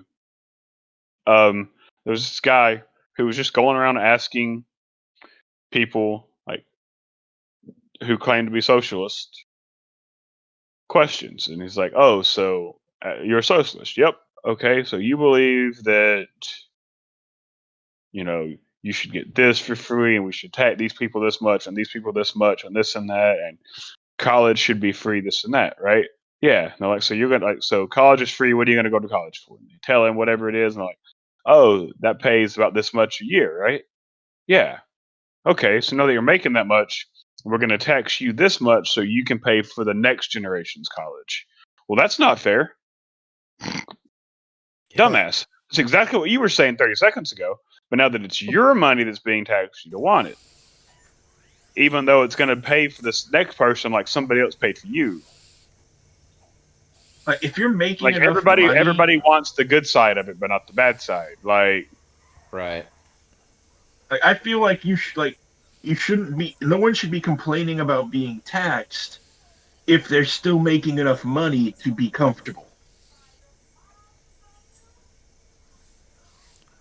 Well, you gotta remember. You gotta think of it this way too. These are the people that go to restaurants and order like $350 hamburgers. Like, I'm sorry, what famous cow was murdered for this burger that it's gonna taste any different? No, than... it's because they put gold in it. Unfortunately, I know you're No, not joking. gold leaf. I know Yeah. that's actually a thing, and I don't even want to get into that. But the fact of The the really matter, expensive food, if you see stupidly expensive food and can't figure out why it's that expensive, there's probably gold leaf in it. Yeah, I've seen pizza before. Like there's some YouTube channel that like goes around and they'll order each episode is they'll order the same type of food from three different restaurants for like three different price points, and they'll compare and contrast. Like I basically think I know which channel you're talking about too. yeah. And I think there was one particular episode that was about cakes. I was thinking pizza at first, but it was actually cakes. And I think I think the last cake that they had, or maybe it was pizza. I don't know. those But are two anyway, very different foods. yeah. You say that. They're both round and get cut into slices. It's fine. Okay, And for the sake of this argument, I'm thinking they weren't treated different. They wouldn't be treated differently. Yeah, basically, whichever one of it was, whether it was cakes or pizzas, the last one that they tried, the most expensive option had like brother on it. It was, whatever it was really, really expensive. And I'm like, does gold actually taste good? I mean, there's no way it really can.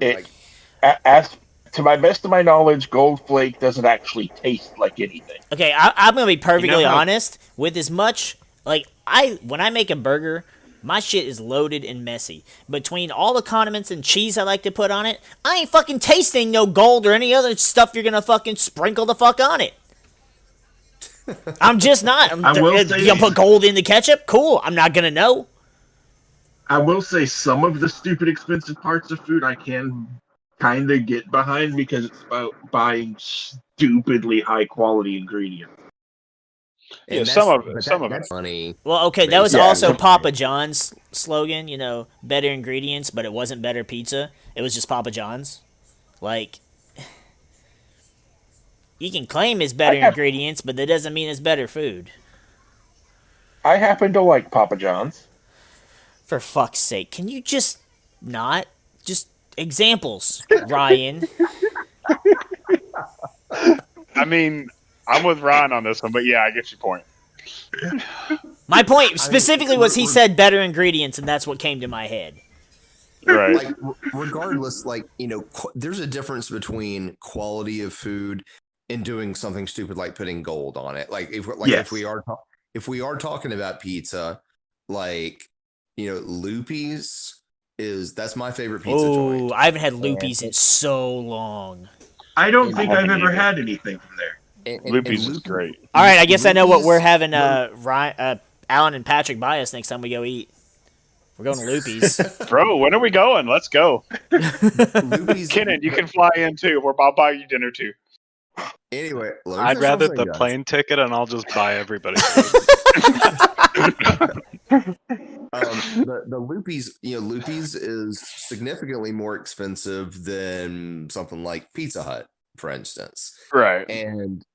But the thing is, though, the actual quality and taste of the food to me is significantly better than something like Pizza Hut, and it's worth paying the money for that. You know what's actually I will better say- than Loopy's? Have you I ever will been say- to Atlanta and gone to? There's a place in Atlanta. I know you don't really do like concerts and stuff, Alan, but there's a place in Atlanta next to. I'm trying to remember what that venue is called, but it's called Savage Pizza. I think it was Savage Pizza. Savage is good. Savage. I've not tried was Savage. fucking good. It's been a I while will since I've been say there too, but I think they were actually better than Loopy's, if I'm remembering correctly. The best pizza I've ever had was at I think it was the Lookout Winery. I've been there. Yeah. I don't really remember the pizza though. Yeah. Well, the went there reason for I the liked pizza, it so clearly. Well, I didn't. For as most of you are probably aware, I didn't have any of the wine because I don't drink. But it's actually it's a winery. We're I also don't aware think of what you do with pizza. Yeah. It's not a I don't winery. drink very often, but I came home the night after I left the winery and jumped on Discord with Kenan and somebody else. So, the night we played, night we were playing Northgard. Oh yeah, The his ass was the fucking people who smashed. the people who make that pizza, they are legitimately, they are like maybe one generation off of being from Italy, with like Sicilian recipes for pizza. That's awesome. Yeah, There's but there's a don't. place down here in Lafayette, and we have shit for restaurants here. But there's one place down here that I fucking love. It's a pizza joint here called Crushed Tomato that is fucking amazing. I do need to try that at some point. You do. Actually, the last time you guys were down here, if we'd all had time, I was gonna recommend we all go, but I know everybody ended up having to leave. But I was gonna recommend we go that day. I mean, You know we what we place might I be would able to have make had- a thing out of that. Apparently, we're just starting to plan pizza dates at this point. But yeah, that day I would have had to have said no because I was still on my diet. You know what pizza place I think is both a good quality place and simultaneously overrated? Mellow Mushroom. Like I agree. It's I good like pizza. It's not as good as everybody gives it credit for.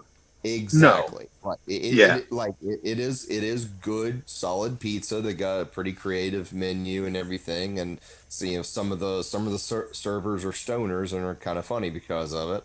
Really? Because But that's not the same mellow mushroom I remember. But I mean, but food wise, yes, but not so much as the rest of it. it's actually been a while since I've been to the Chattanooga one, but the last time Cheryl and I were at a Mellow Mushroom, it was the one up in I think it's either Pigeon Forge or Sevierville or something like that. And I kid you not, like our server was high as a kite, and like to the point where it was both funny and annoying Speaking of because which, she was fucking up on stuff really badly. But anyway, though, in general, like I said, Mellow Mushroom, I mean, it does have good food, but like Yeah. there's so many people that just swear by it as being the best pizza ever, and like honestly, God, no. me being a Loopy's guy, I'm like I think Loopy's like beats the shit out of Mellow Mushroom The all the way up and down the street. the best pizza I ever had was when I was in Indiana. When I was in Indiana, when I moved up there with Michelle, I have never considered myself a big food guy. I eat because I starve if I don't.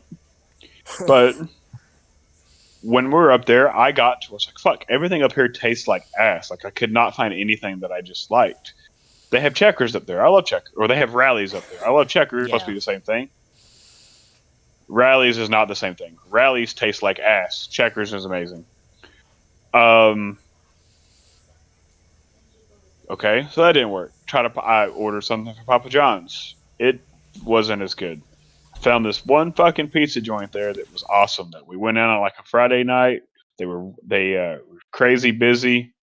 And the owner came by.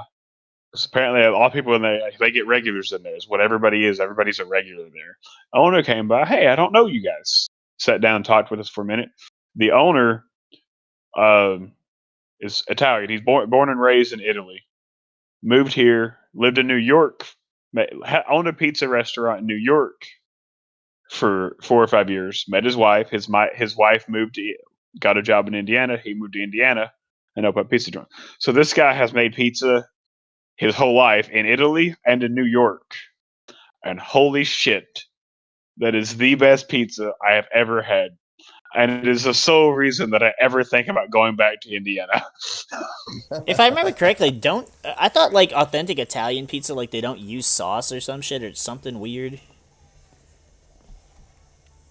He had one there that didn't have sauce in it. I don't know if that's the authentic way or not. I was pretty sure it that. was like pizza like we Americanized pizza by adding sauce to it, which to me like I love cheese, but I was gonna if it's just say- cheese and bread, like I'll just go home and I make think grilled you're cheese. speaking about the old Italian, and that's just because tomatoes are an American food. Oh, well, that might be the case. They were New World foods. I just Yeah. remember that being a thing and being like, I could never eat that. But Yeah, also, they do seafood there because a lot of sea. I also Yeah. I miss Fat Daddy's Pizza. That used to be I next have to. heard of Fat Daddy's. Yes, the one was that over in Eastridge or? It was the one that we all used to order for at Dice Head. The one that they had flyers for everywhere. Oh, right. That was good. What I liked about Fat Daddy's was they had a pizza that was right up my alley. They called it the Hitman. Well, they used had a couple of different hot peppers on it and like spicy sauce or stuff like that. And then for the base, instead of using marinara sauce, they used salsa, like this really hot salsa for the base. It was great. You would love that. I'm a little bitch when it comes to spicy stuff. I just can't take it. I love spicy food. I intentionally I'm go good out of with my way Cajun to make food spicy. It's not healthy. I'm good with Cajun spices. I'm just not good with any other spices. if dinner isn't making me sweat, it's not hot enough. Wow. Yeah, getting us back to what started us on this in the vein of gold in food. Oh yeah. On the subject of expensive things that aren't worth what people pay for them. Another thing that pisses me off is do you remember when there was the Belle Delphine bathwater cooled PC? Oh my gosh, yeah, gamer girl bathwater. Yeah. Yeah, I remember That was so fucking stupid. A YouTuber I follow, and he talked about that. It is so fucking God, stupid. I hate society. I figured that would truly get are you the back into that shittiest mindset. The human race just deserves to die. We have failed. It's time to give the apes another chance. Every time I think that humanity deserves to die, I remind myself this is the civilization that gave us pizza. And then I want to kill it a little less. All the Republicans Well, read the Bible. you just have to find which people were responsible for pizza, and then kill the ones that were responsible for other things. It's all about taking responsibility in life. I don't know. I don't think I could. There are a lot of good foods. I don't think I could kill the people responsible for it. If I just spared everyone whose culture was responsible for giving us good food, I don't think I'd end up killing anyone. Oh no, you still would. Trust me. There are plenty of people not responsible for anything good in this world. And the 2 or 3 places that didn't will just make you look real racist.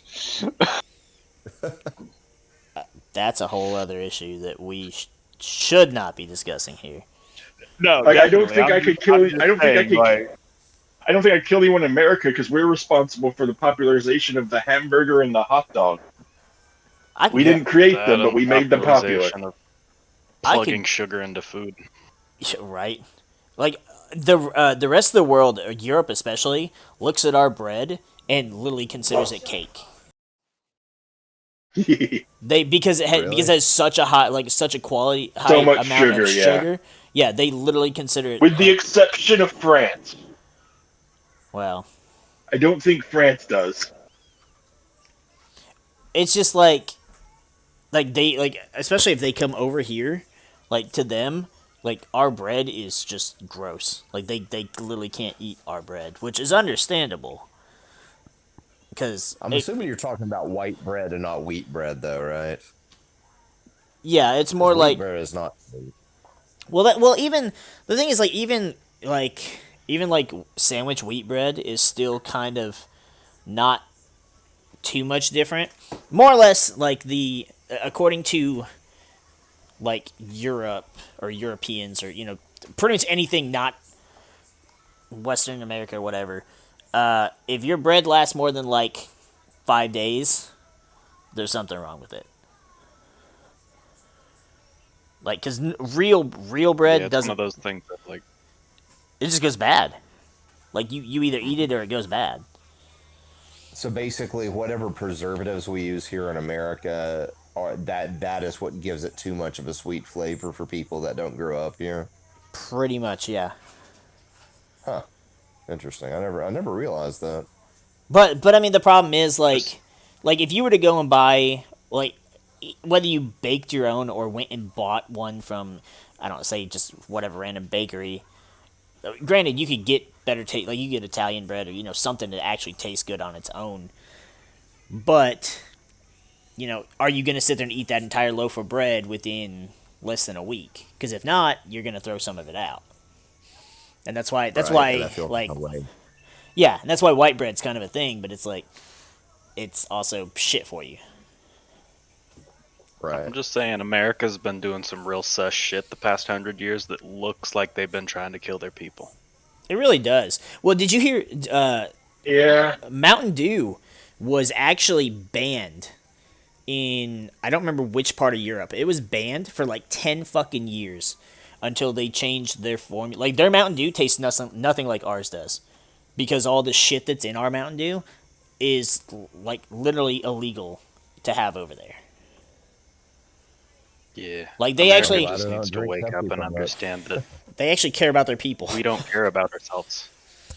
Yeah. And I mean, I still drink Code Red, which I know it's not good for Yeah, me either. who but, wouldn't? But I love Code It's Red. delicious. It's cherry. It's It'll all good. stain your See, red, but it's delicious. I go to Taco Bell just for Baja Blast. And yeah, Baja. Yeah, that's another one. Mm. But I mean, the shit's it's not good for you, and it's because of that. And literally, Mountain Dew over there. I don't know it's how not good they- at all. But I don't. But I've gotten to where I don't drink sodas or shit very often anymore, or anything like that. I don't smoke. I very rarely drink anymore. So if Mountain Dew's gonna fucking kill me, then fuck it. Right. I mean, I try to drink. Like, I'll drink something. Like right now, I've got like a couple, like bottled 6-packs and a couple 2 liters, and I'll either drink a glass of whatever from the 2 liter, or I'll drink one of the bottles a day. And I've always got like bottled water or even juice or whatever at the house. Oh. I eat and drink better now than I did when I was fighting, competing every other weekend. That's saying something. Right. I actually, for a while, especially with this is back when I was working at Rite Aid before the big buyout. I was actually eating super healthy. Like I was eating a lot more like cooked meals at home, and then like most of my lunches were like tuna sandwiches, whole wheat bread. I was drinking nothing but water, and I did that for almost a year, and then I kind of allowed myself to be a little more lax on it because it's like I kind of miss the taste of better tasting drinks than water. But you burn yourself out trying to eat too healthy. At least I feel like I do. Like I know, I want to say right around the height of when Dragon Ball Super, the card game, was at its peak and we had the most people playing it. Ponder was doing that keto shit, and he was literally buying like biscuits and stuff from Chick-fil-A and then just eating the grilled chicken and tossing everything else. And that was all he would eat. And that's not food at all. Like I don't know how you don't starve yourself, but that was a diet he was I will going for. say, it sounds like he was doing keto wrong. Like, not that he wasn't following it, like he wasn't doing it the way you probably should. Keto works really well if you do it right, because it's not about limiting what you eat. It's just, like you'll probably eat more. You just don't eat starch or sugar. Yeah. Well, Which one would he be was why he's not eating the sandwich though. Yeah, but it upset me too because what are you doing? He's like, well, da da da, and I was like, where's the biscuit? Oh, I threw it away, bruh. Like me, There is. especially if it's a Chick-fil-A biscuit. Like I'll take the free biscuit off your hand, so you're not wasting food. Come on. I will. I mean, I don't know how much of keto I buy as being actual science. But the basic principle of keto is that it cuts out something that makes you fat. So here's the thing: like a lot of these fad diets, I mean, that will end up being pretty effective in helping you lose weight, but they're not necessarily effective in keeping you healthy. Because the human body, and I didn't understand all this stuff until recently. Because I don't, for the past several years, it's all been about, cut out carbs. Those are some of the worst things for you, blah, blah, blah.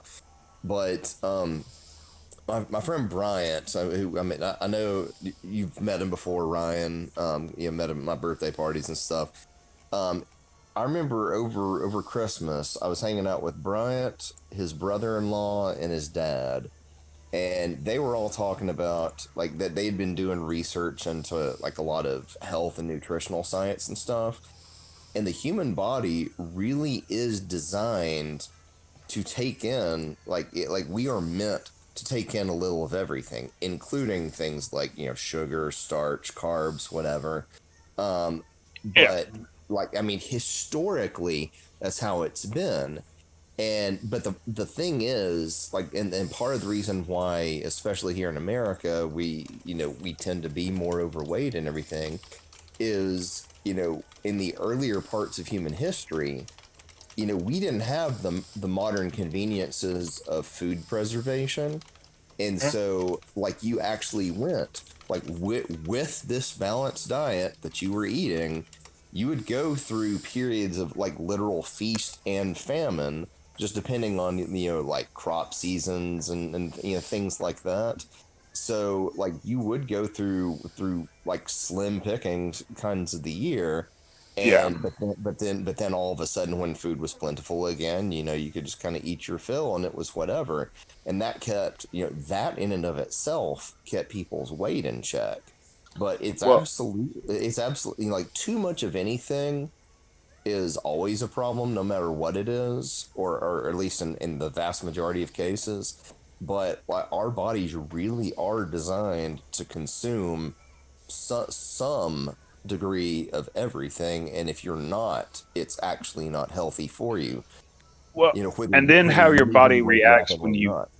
Do how it. your body reacts when you reintroduce it. Like, let's say you're on that no Let's say carb you cut diet. off. Let's say you cut out sodas from your diet for about a few months. Well, I just mean, like, let's Just, say if you cut carbs out of your diet for, say, 3 months and you lose a bunch of weight and you've had zero carbs, your body is functioning without carbs altogether. The moment you go back to eating carbs, Feels in your your body body was not. goes, oh, we don't get these very often. I should hold on to these now. And your body will literally save them because you're not giving it to them. Like, Right.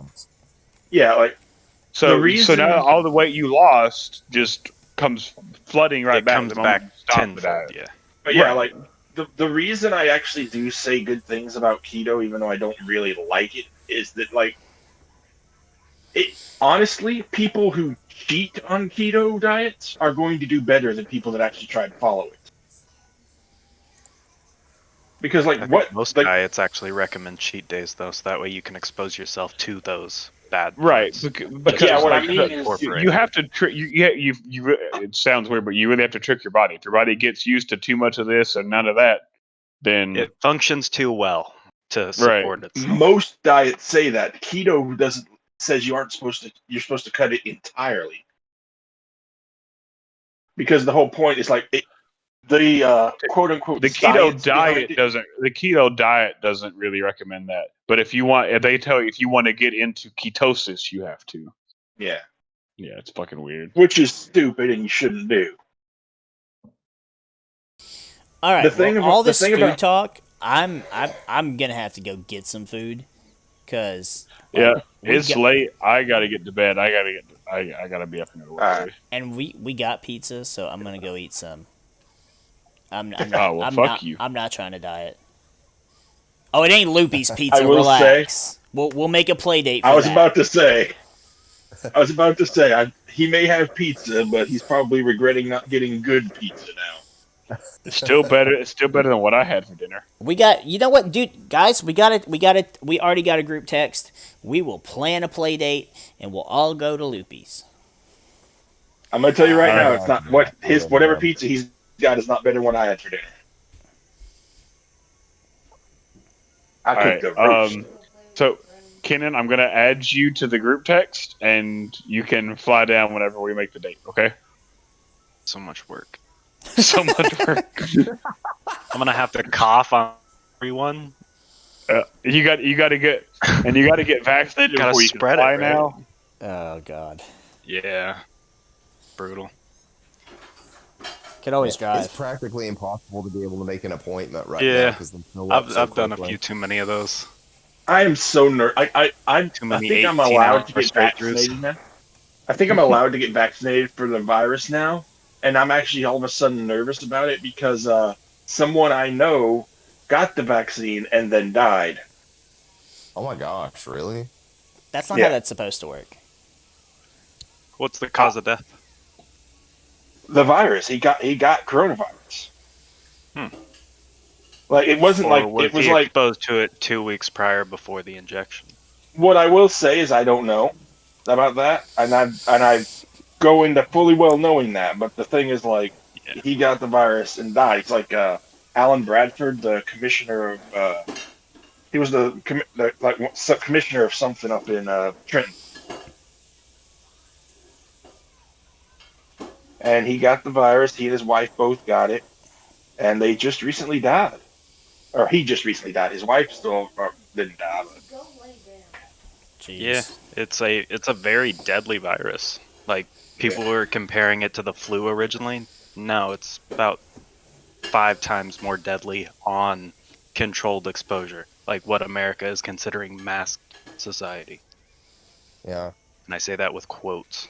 I tried to end this on a happy pizza note. Why did you guys have to?